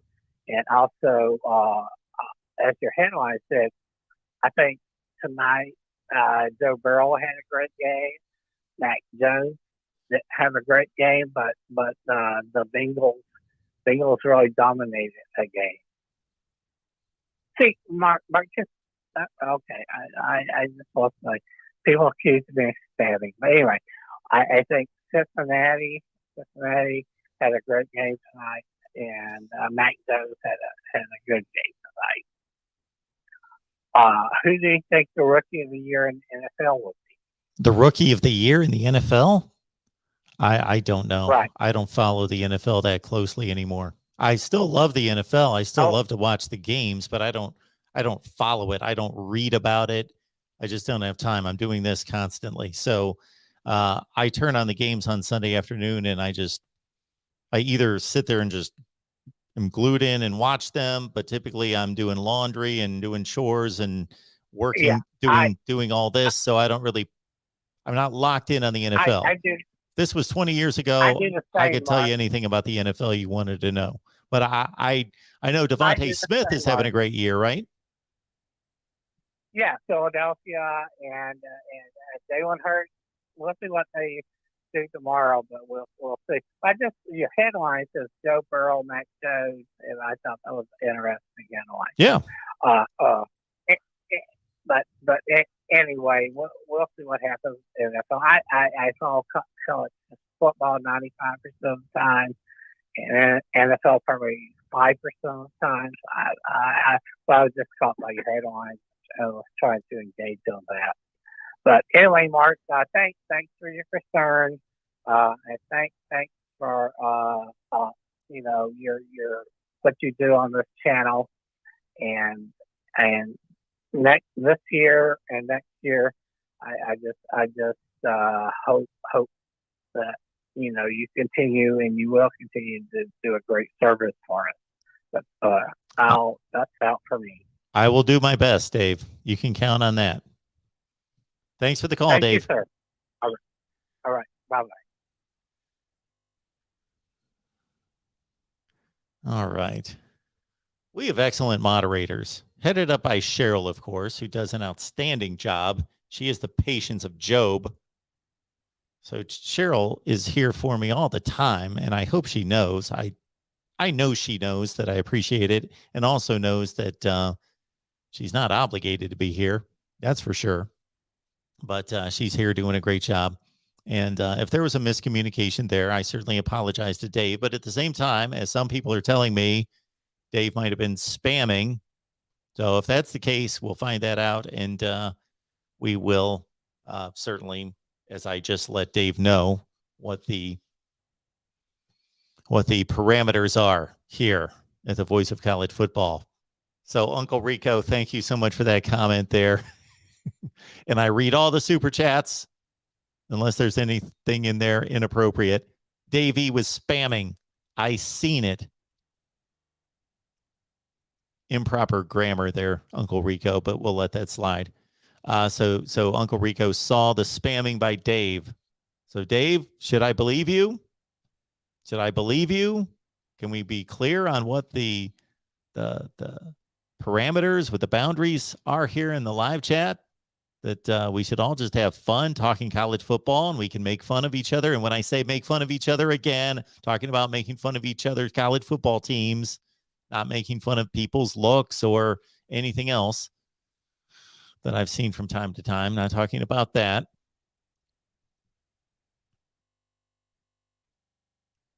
Jason, why is Rutgers always Mark's example when he wants to disparage a team? That probably is a default. Rutgers, Kansas. Sometimes I say Oregon State. Then we've got some more super chats coming in. We appreciate that so much. And I really wish all of you understood how good I want this channel to be, and it's not there yet. And I really need about 5 of me to make that happen. So I get a little frustrated at times because I can only produce so much content. And I had a conversation with my guy from SD1 Sports today, because I get caught between quantity of content and quality of content. So a lot of things that I would like to work on that I think would be quality content, I can't pour like 5 hours into researching something and producing a nice video and then 500 people watch it, because that's just a complete waste of my time. And also at the same time, we got 25 team channels, and I would say about 18 of them were really cranking out the content. About 6 or 7, at least for the time being, we've left for dead at this point.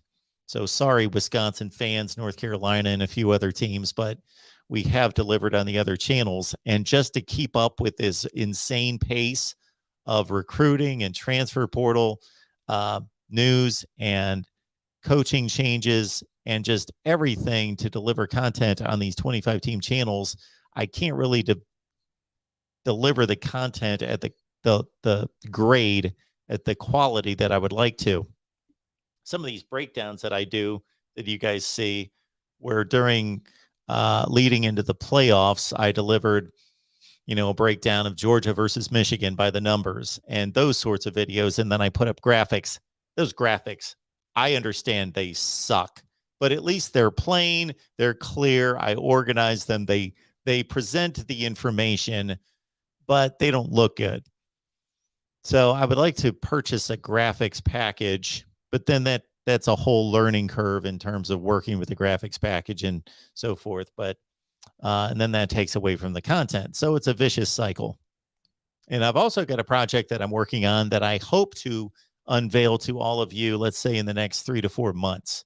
That might be a little aggressive. It might take longer than that, but I've got quite the project that I'm working on that I stopped working on when the football season started, but now that football's over and I still have just as much work to do, but at least most of the content isn't as timely, that I can work on this project. And I hope that a portion of you are going to be excited about once I unveil that, probably in the next 4 to 6 months.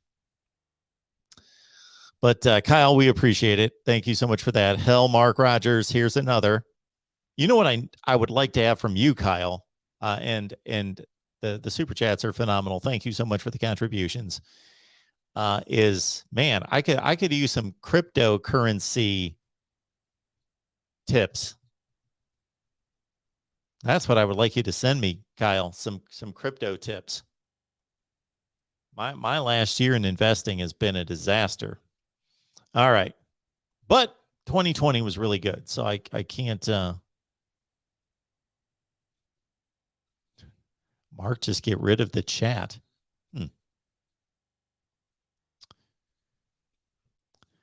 Who's next? Uncle Rico. My only wish, Mark, is if Kyle would stop talking about how rich he is. I just want to talk about football. And again, I just read them. The super chats come in, and I think there's only been one, maybe two super chats ever that I have not read because they were just either some crazy political rant or they were just laced with profanity. So this, I just read it, Kyle. I don't know what's going on here. So I just read it, but Uncle Rico, thank you so much for the contribution. We appreciate Uncle Rico here. Uncle Rico, I would like to know how long you've been watching. Seems like you've popped up here in the last 3 months, something in that range. We just passed 33,000 subscribers here about, I don't know, 3 or 4 days ago. So that's a blessing. Kyle says, I double it again. I'll double it again. Oh, for Uncle Rico. Kyle, thank you so much for that. Do you guys get to choose the colors of the super chats? It's quite an array. There is one political show out there that it's not solely political. It's more of a social issues, kind of what's going on in the news kind of thing. A couple of young guys host it, and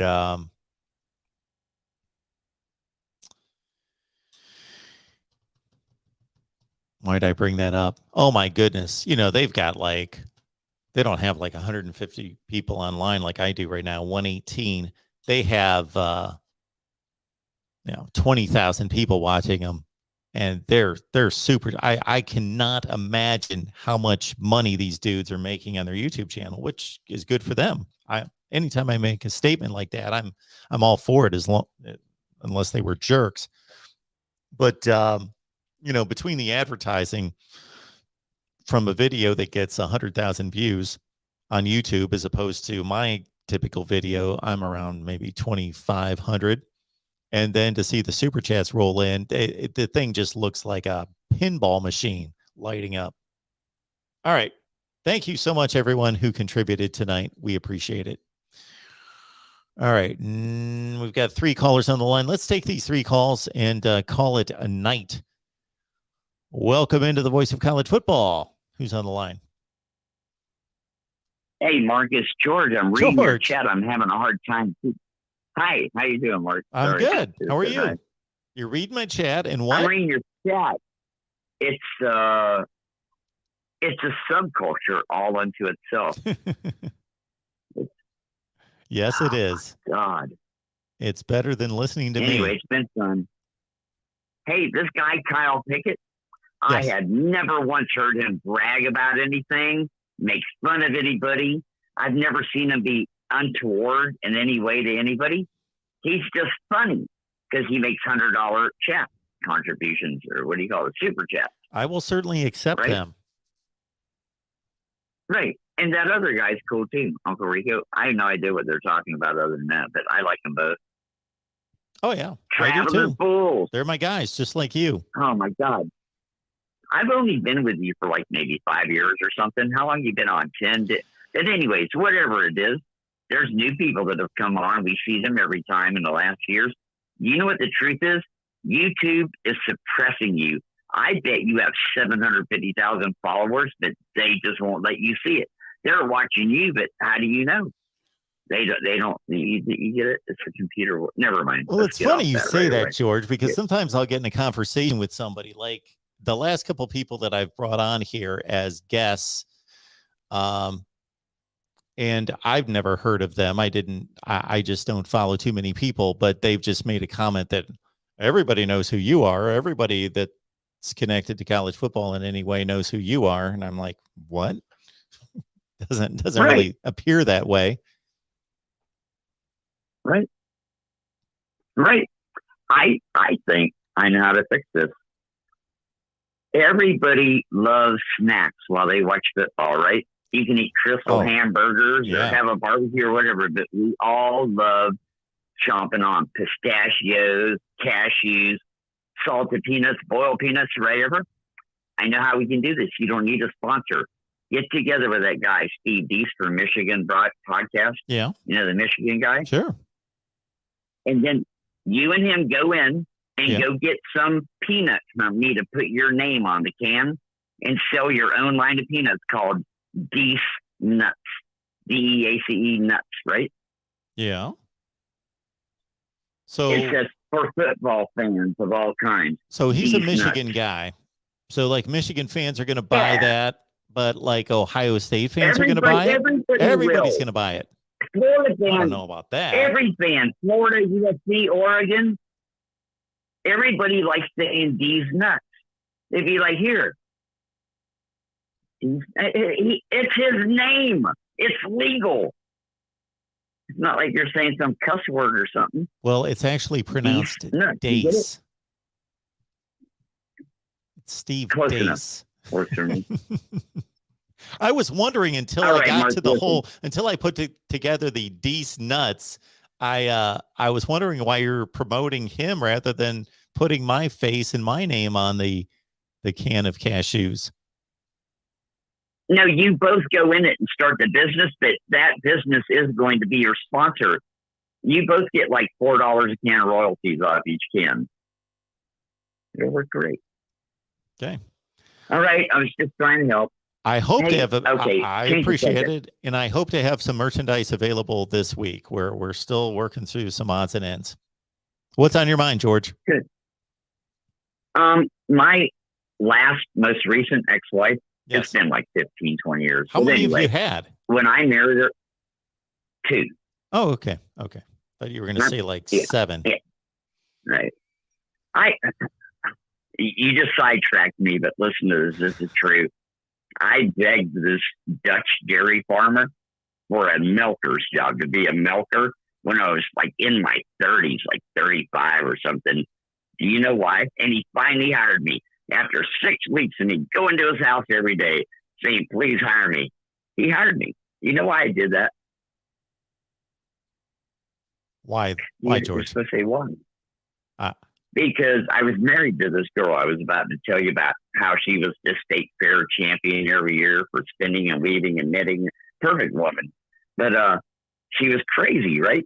And she kept kicking me out every week. Like every week, it was like, get your shit and get out. I've been married like 2 months. I've been kicked out 6 times, you know?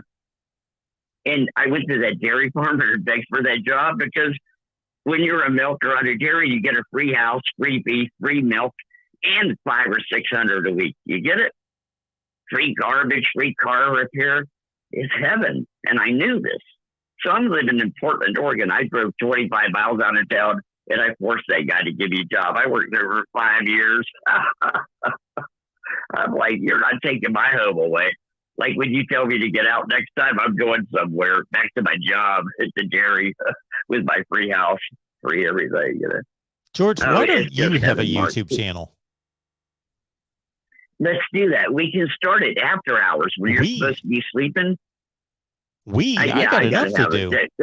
You start your YouTube channel. Like Dean Martin and Jerry Lewis. Just don't. It's just like don't Dean take Martin and Jerry my Lewis. viewers away. I gotta have a straight guy.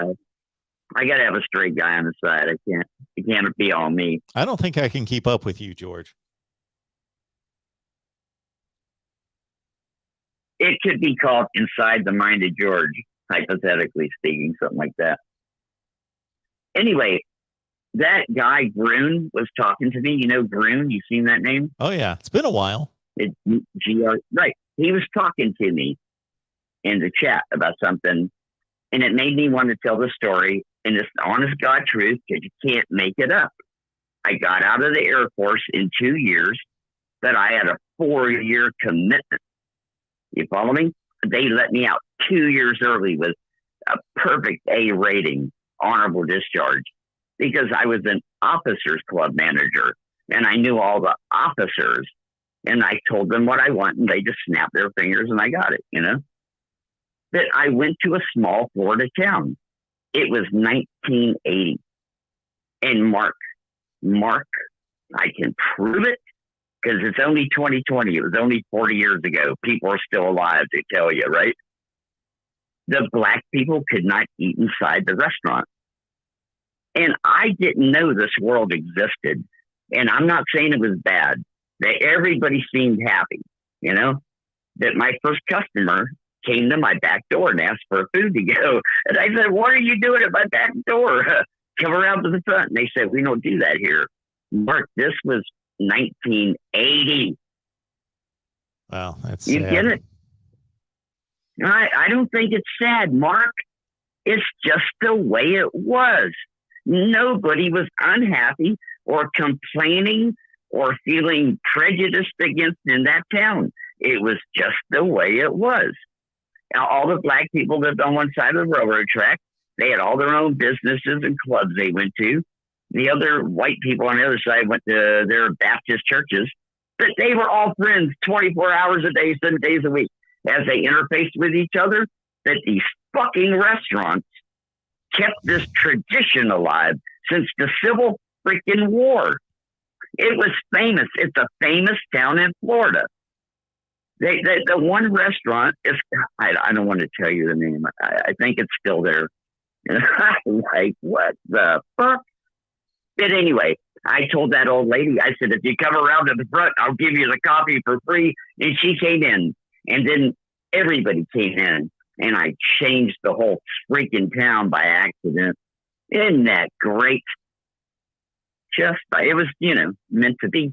I wasn't even making a political statement or nothing. I didn't understand what was happening. I was like, what the fuck? Are you serious? Get the hell around to the front door. George, you were legendary. Anyway, no, it's all accidental. You got to be thankful and grateful for these opportunities. Like I just got lucky, right place, right time. Anyway, Kyle said his mom gave him up when he was 2. That guy that keeps donating that $100 all the time. And that reminds me of my childhood. My mom gave me up when I was 4 and my little brother that was 3. And guess who she gave us to? Our dad. I was like, woo! I was so lucky. That was a close one, man. My uncle was an attorney in Florida, and he called my dad one day in Pennsylvania. And he said, Ted, do you know that your wife's trying to give her kids up to foster care? And my dad said, what the fuck? Because he had been fighting her in court for like 3 years to get custody. And she was trying to donate us to Catholic Charities or something, And my dad came and filed a court case and got custody of us. Isn't that great? I've lost all control at this point. I know what it feels like, Kyle, that I got lucky. My actual dad came and got my ass. That was a close one, Mark. George, you are the man. You are one of a kind, and the folks love you. We love you. Thanks for being here. I was gonna say something about Constantinople, but I'll save that for next time. Okay. Oh, James Thompson said, George, talk about college football. Who are you going to put that $100 on? Kyle asked you. Here's 100. Who are we putting this on? First game next year to win the national title. First game. We're going to put that. So I made the disclaimer that we want to go for the gusto. We want to win big. We just don't want to say, okay, I'm taking Georgia, and the $100 makes $400. We don't want that. We want to go big here. So we're going to go with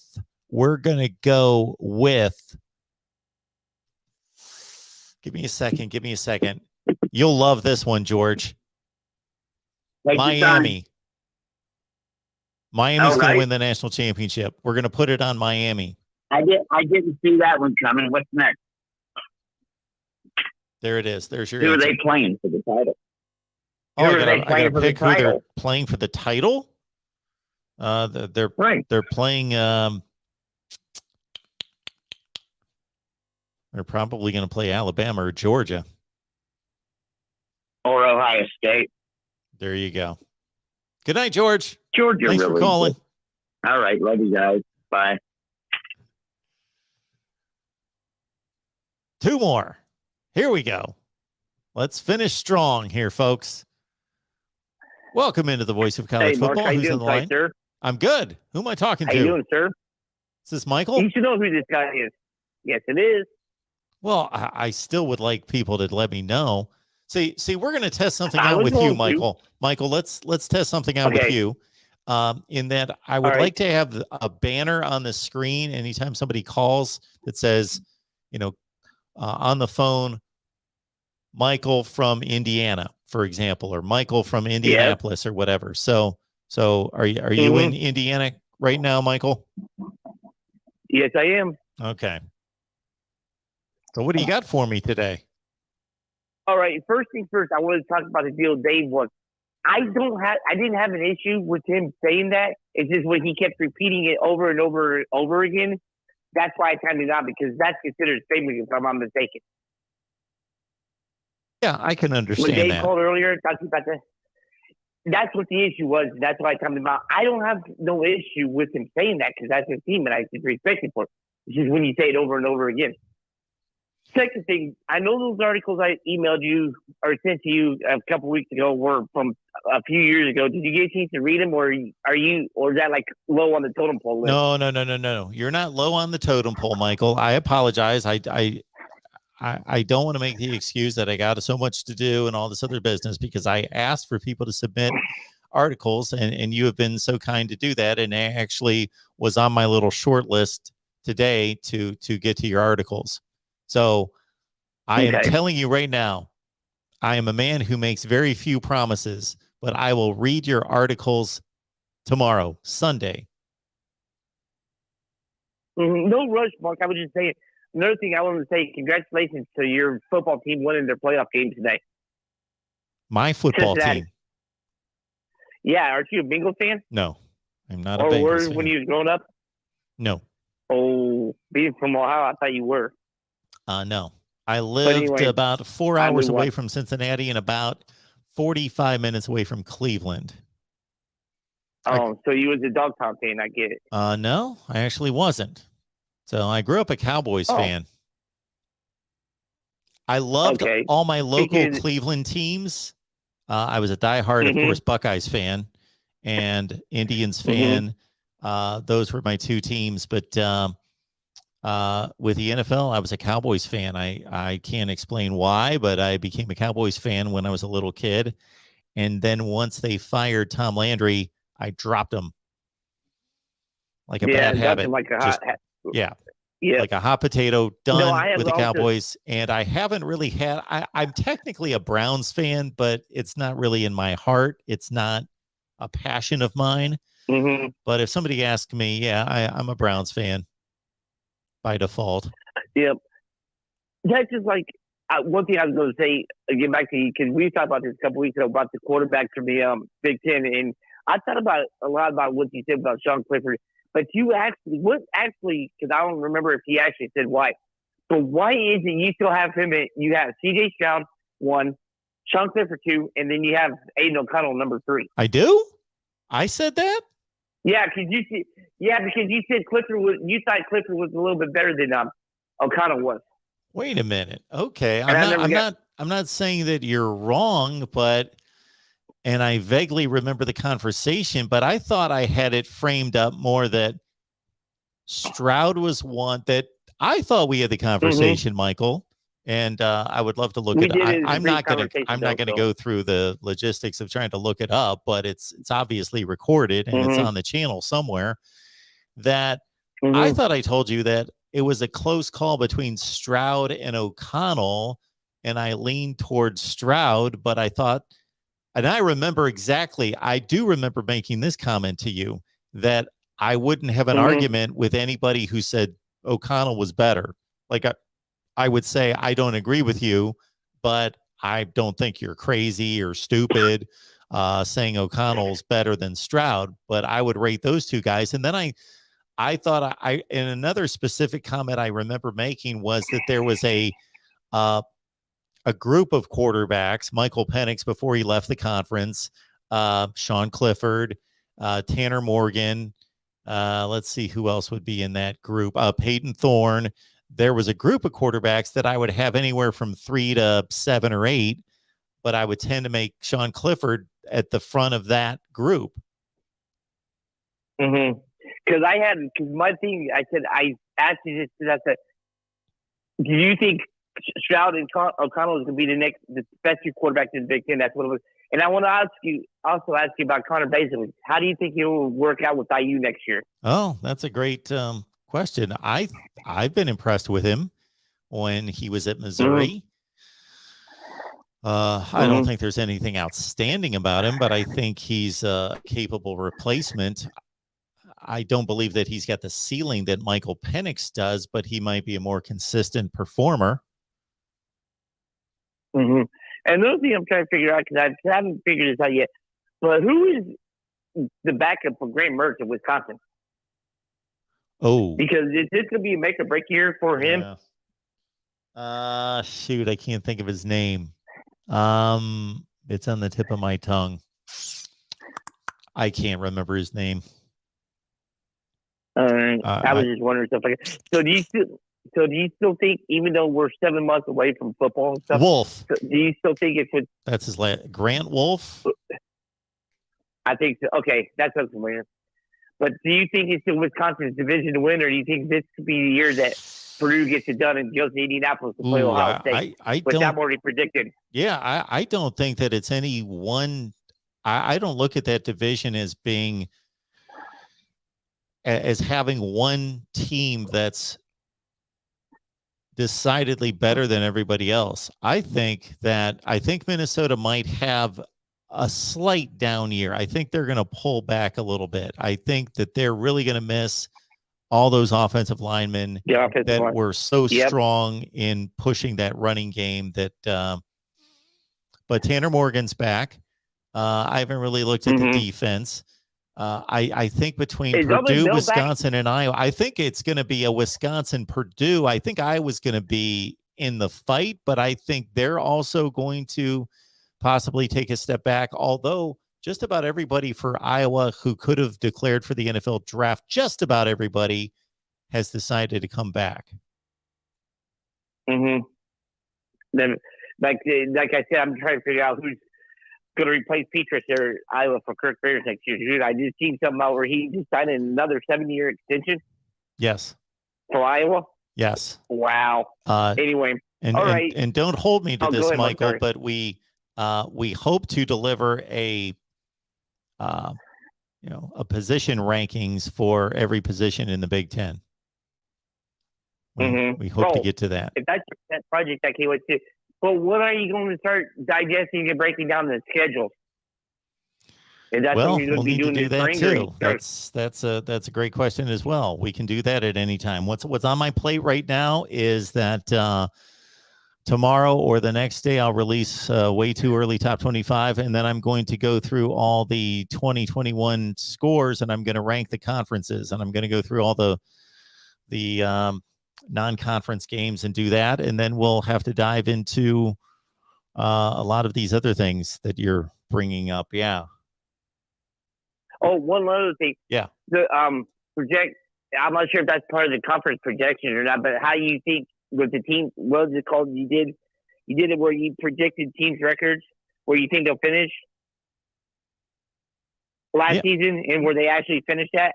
Oh, that's right. You wanted that. Yeah, I thought that would be pretty interesting. Yeah, we got to do that. Yep. Yeah. But you got so much on your plate right now, and I wish there was a way I could help you do that, sir. I really do. Well, I appreciate that, Michael. I would love to bring you on board and support you as well. but we're not Not there bad, yet. but hey, I like how you had the camera. I like how you had the camera set up tonight and make different styles, different views of the studio. Yeah, I like it too. I like All right, it too. I'm gonna get off so you can get to your last caller. So, hey, Mark, don't stop being awesome because you are awesome, man. Thank you, need to be Michael. a lifetime All-American. Well, I appreciate your help at the as a moderator in the chat. So thank you so much for that. You're welcome. All right, Mark, thanks for taking my call. Have a great night. And as always, boiler up.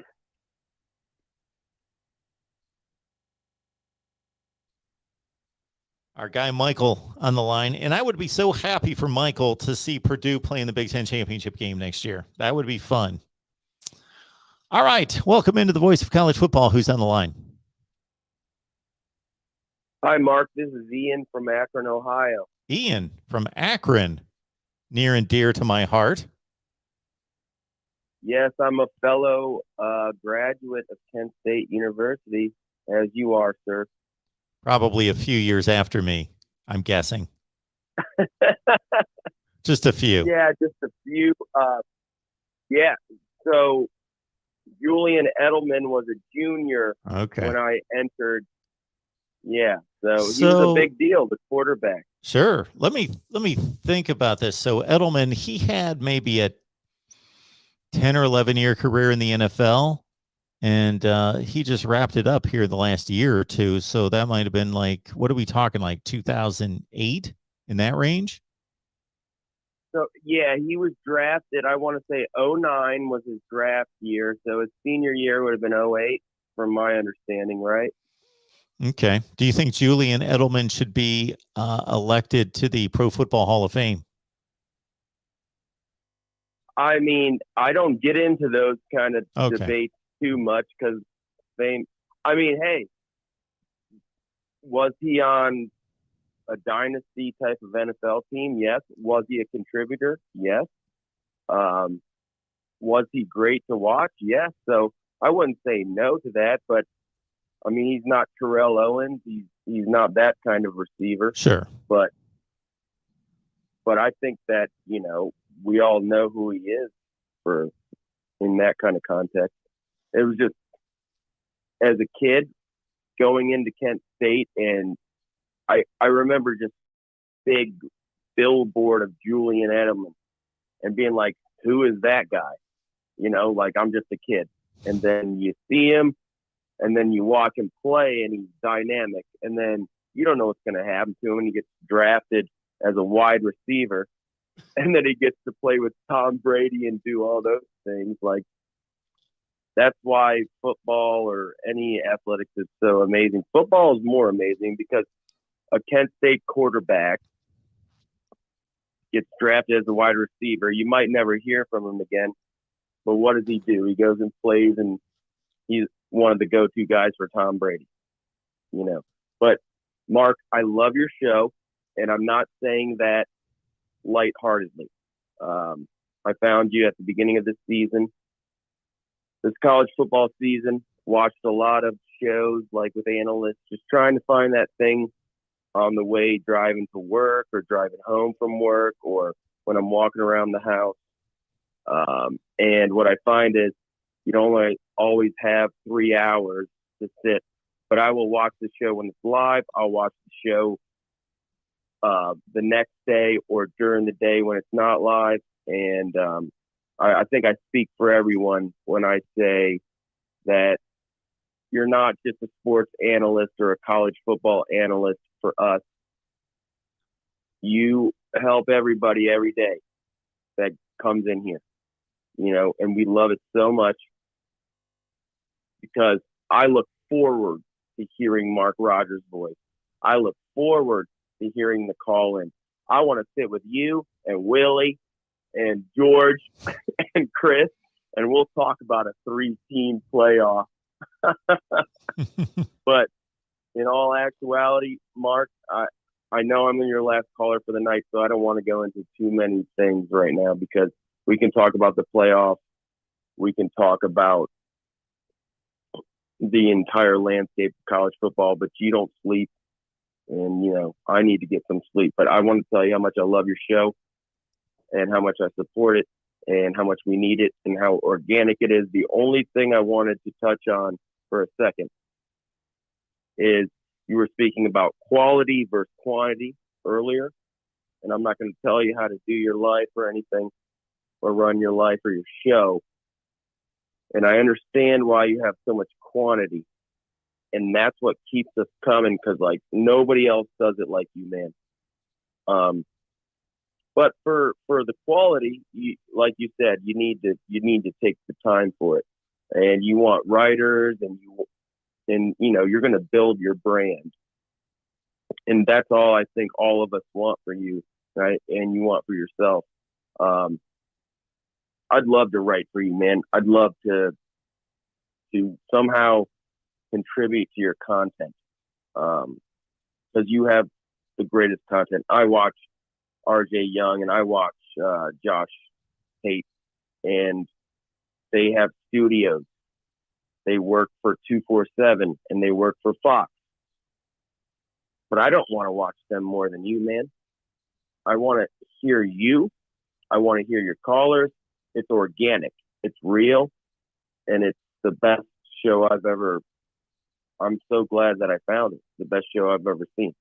And as a Kent State guy, as an Ohio State guy, I could talk to you all day about it, but it's too late for that. And the next time I call, I can't wait to talk about those things. But in terms of your quality over your quantity, you're spending a lot of time not sleeping and doing so much.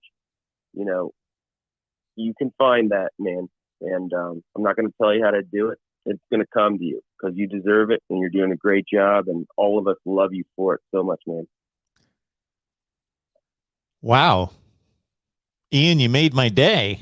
Got to tell you that. Thank you so much for the kind words. That's very nice of you, and I'm glad that you found us, and I think that benefits me as much as it does you to have amazing people like you who appreciate what we're trying to get accomplished here. And we don't always deliver the best, but that's the goal every day, is to do my very best. And I don't deliver all the time, but we continue to try to work on the product and the various aspects of the business. And you bring up a point about some other shows, and that's a bit what's different here is, of course, I'm doing everything. So I'm not employed by somebody else, so I can't sit and watch a game or analyze or read for 3 hours. I've got to be just kind of grinding away, working at the business, and it's just a different avenue. It's a different path that I'm taking, and so I appreciate that people like yourself recognize that and enjoy as you mentioned, it's a great word to describe it, the organic quality of what we do here, and that only works because of all of you as well, interacting in the conversation. Absolutely, Mark, and that's what's going to make it what it is.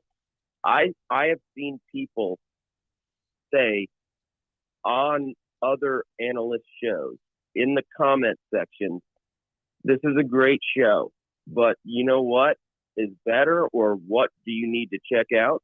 The Voice of College Football with Mark Rogers." And I'm not saying it to sound like I just like it better. I'm not going to be subjective. I'm seeing this happen. And what I'm saying is that the quality part of it that you feel that you are lacking in, that you don't have the time for necessarily, will come. And I think that you have so many people that would love to help you with that, because how much you have helped us. And Mark, this is more than a college football analyst show. We all love college football for the reasons we love college football, just like you love college football. But the reasons we love the show, you're a therapist, Mark. And I know you're not going to sit around and take any credit for that, but you are. That's why you have people call and talk about different subjects. that don't even have to do with college football because we love you, man, and you love us.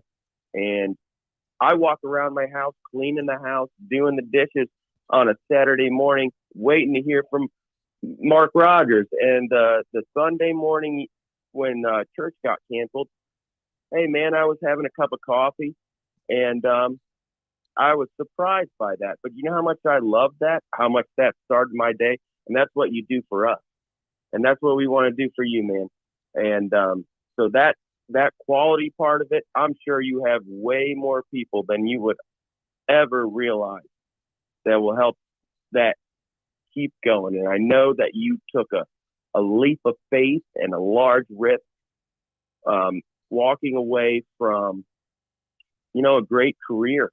But you instill hope in us for the entrepreneurial part of that, for the freedom and the choices that we would love to make within ourselves on a daily basis, because we all feel that. And as a man of faith and a man of spiritual understanding, I admire you for it. And I can't wait to have more conversations with you. Ian, it would be impossible for me to reciprocate the comments that you just made and express how much I appreciate it. Number one, it also would be impossible for me to close out the show any better than you just did. So you have closed out the show. And again, you have made my day and made my night, as has a number of people in the live chat, of course, but you've just so poignantly expressed what I hope other people believe, and what I hope other people have hopefully the impact that we've had on other people. So thank you so much for those kind words. And, definitely you call back sometime and we'll talk some football. Absolutely, Mark. I will call back, like I said, and we will actually have the time to discuss the football. But be assured that everything I said, take it with confidence, because that is what you do for us. And that's why we're here. It is a mutual experience. So I love you, Mark, and thank you for everything you do for us. Thank you, Ian. Have a great night. You as well, sir. Thank you so much.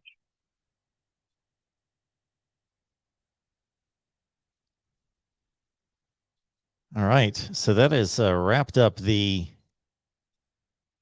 caller portion of our show. But man, I would be remiss not to try to dig up some level of response to that. That was phenomenal. I find it interesting, and this could be an unfortunate thing here, that at least on my, everything is indicating that we're still live, except for the live chat on my screen stopped about, I don't know, it stopped a while ago. It is, oh shoot, I don't have the time. I don't know what time it is exactly, but it's been stopped for a while. Oh shoot, for about 30 minutes. I'm not the live chat. I don't know if there's some kind of an issue with StreamYard, but unfortunately, I cannot see any comments that have come in for the last half hour. So I apologize for that. I'm going to pull this up on, I'm going to pull this feed up on the other laptop, because I can't imagine that we've been sitting here for 30 minutes with no comment. And we have another issue with the internet. So I hardwire everything to secure the internet and not go off Wi-Fi. But for some reason, maybe there was an issue with the cable. The last couple of times I've gone live, I've had to do it via the internet, which, if you know about Wi-Fi versus stabilizing the internet connection with a hard wire, then you know that there could be an issue there. So I hope everything's good. I see that it's glitched a few times and knocked me off. So I'm going to have to buy a new cable it appears. But yeah, so if I pull up YouTube here,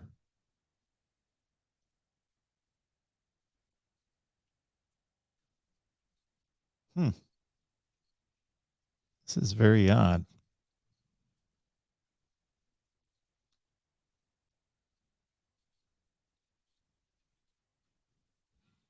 Because I'm also not getting anything to come up on my laptop. All right. Well, we hope that phone conversation went through and everybody saw that because, again, I am not getting any comments to come up. There we go. That took forever. So let's see what I've missed in the live chat.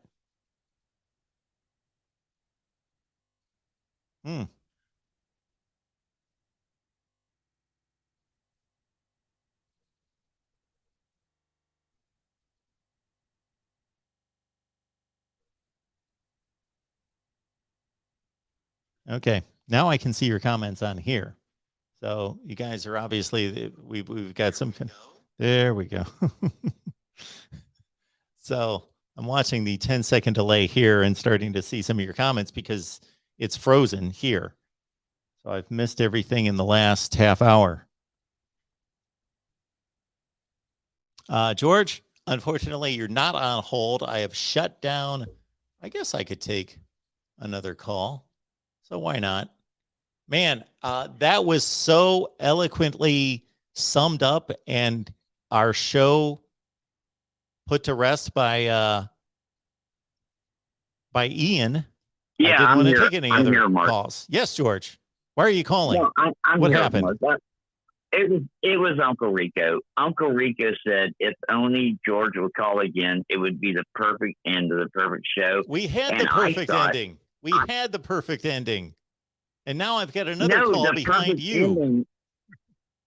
Oh, here we go. This is how shit happens. We'll be up all night now. No, we won't. No, we won't. All right, George. I don't know why you called. So, no. Here's what I misunderstood. When you said 100 on Miami, are you talking about in the first game only? What were you talking about? To win the national championship. It's a long shot. It's a crazy, stupid long shot, and they're never going to win the national championship next year, but that's the call. You know what? You remind me of my dad at the dog track. He used to do this all the time. All right, George. We will talk to you later. He won so much money. All right. Good night, guys.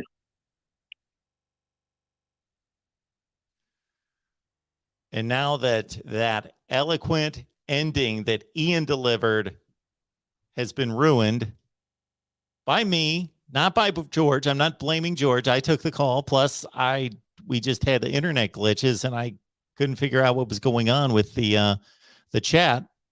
It's still not. It froze at 12:42.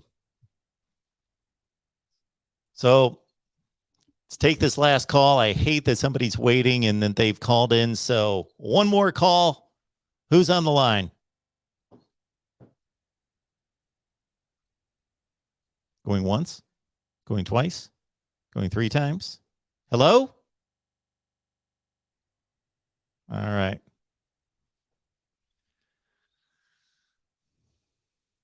Now we're done.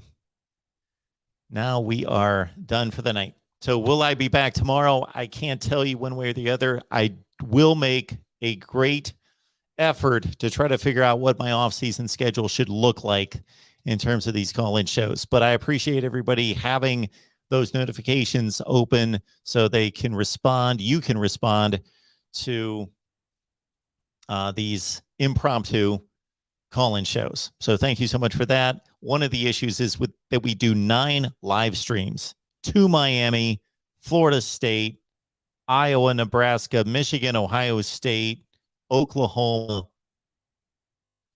each and every week. So I got 9 slots that are already locked down with live streams. So to try to put together with the rest of my life, dedicated call-in show, and now I see that the internet's starting to freeze me out. So it would be best that we wrap up this show. I appreciate everybody being here. Thank you so much for the super chat contributions, for the kind words, for the great calls. Thank you so much, Ian, and everyone else. And we will see you soon. Keep it locked in here at the Voice of College Football.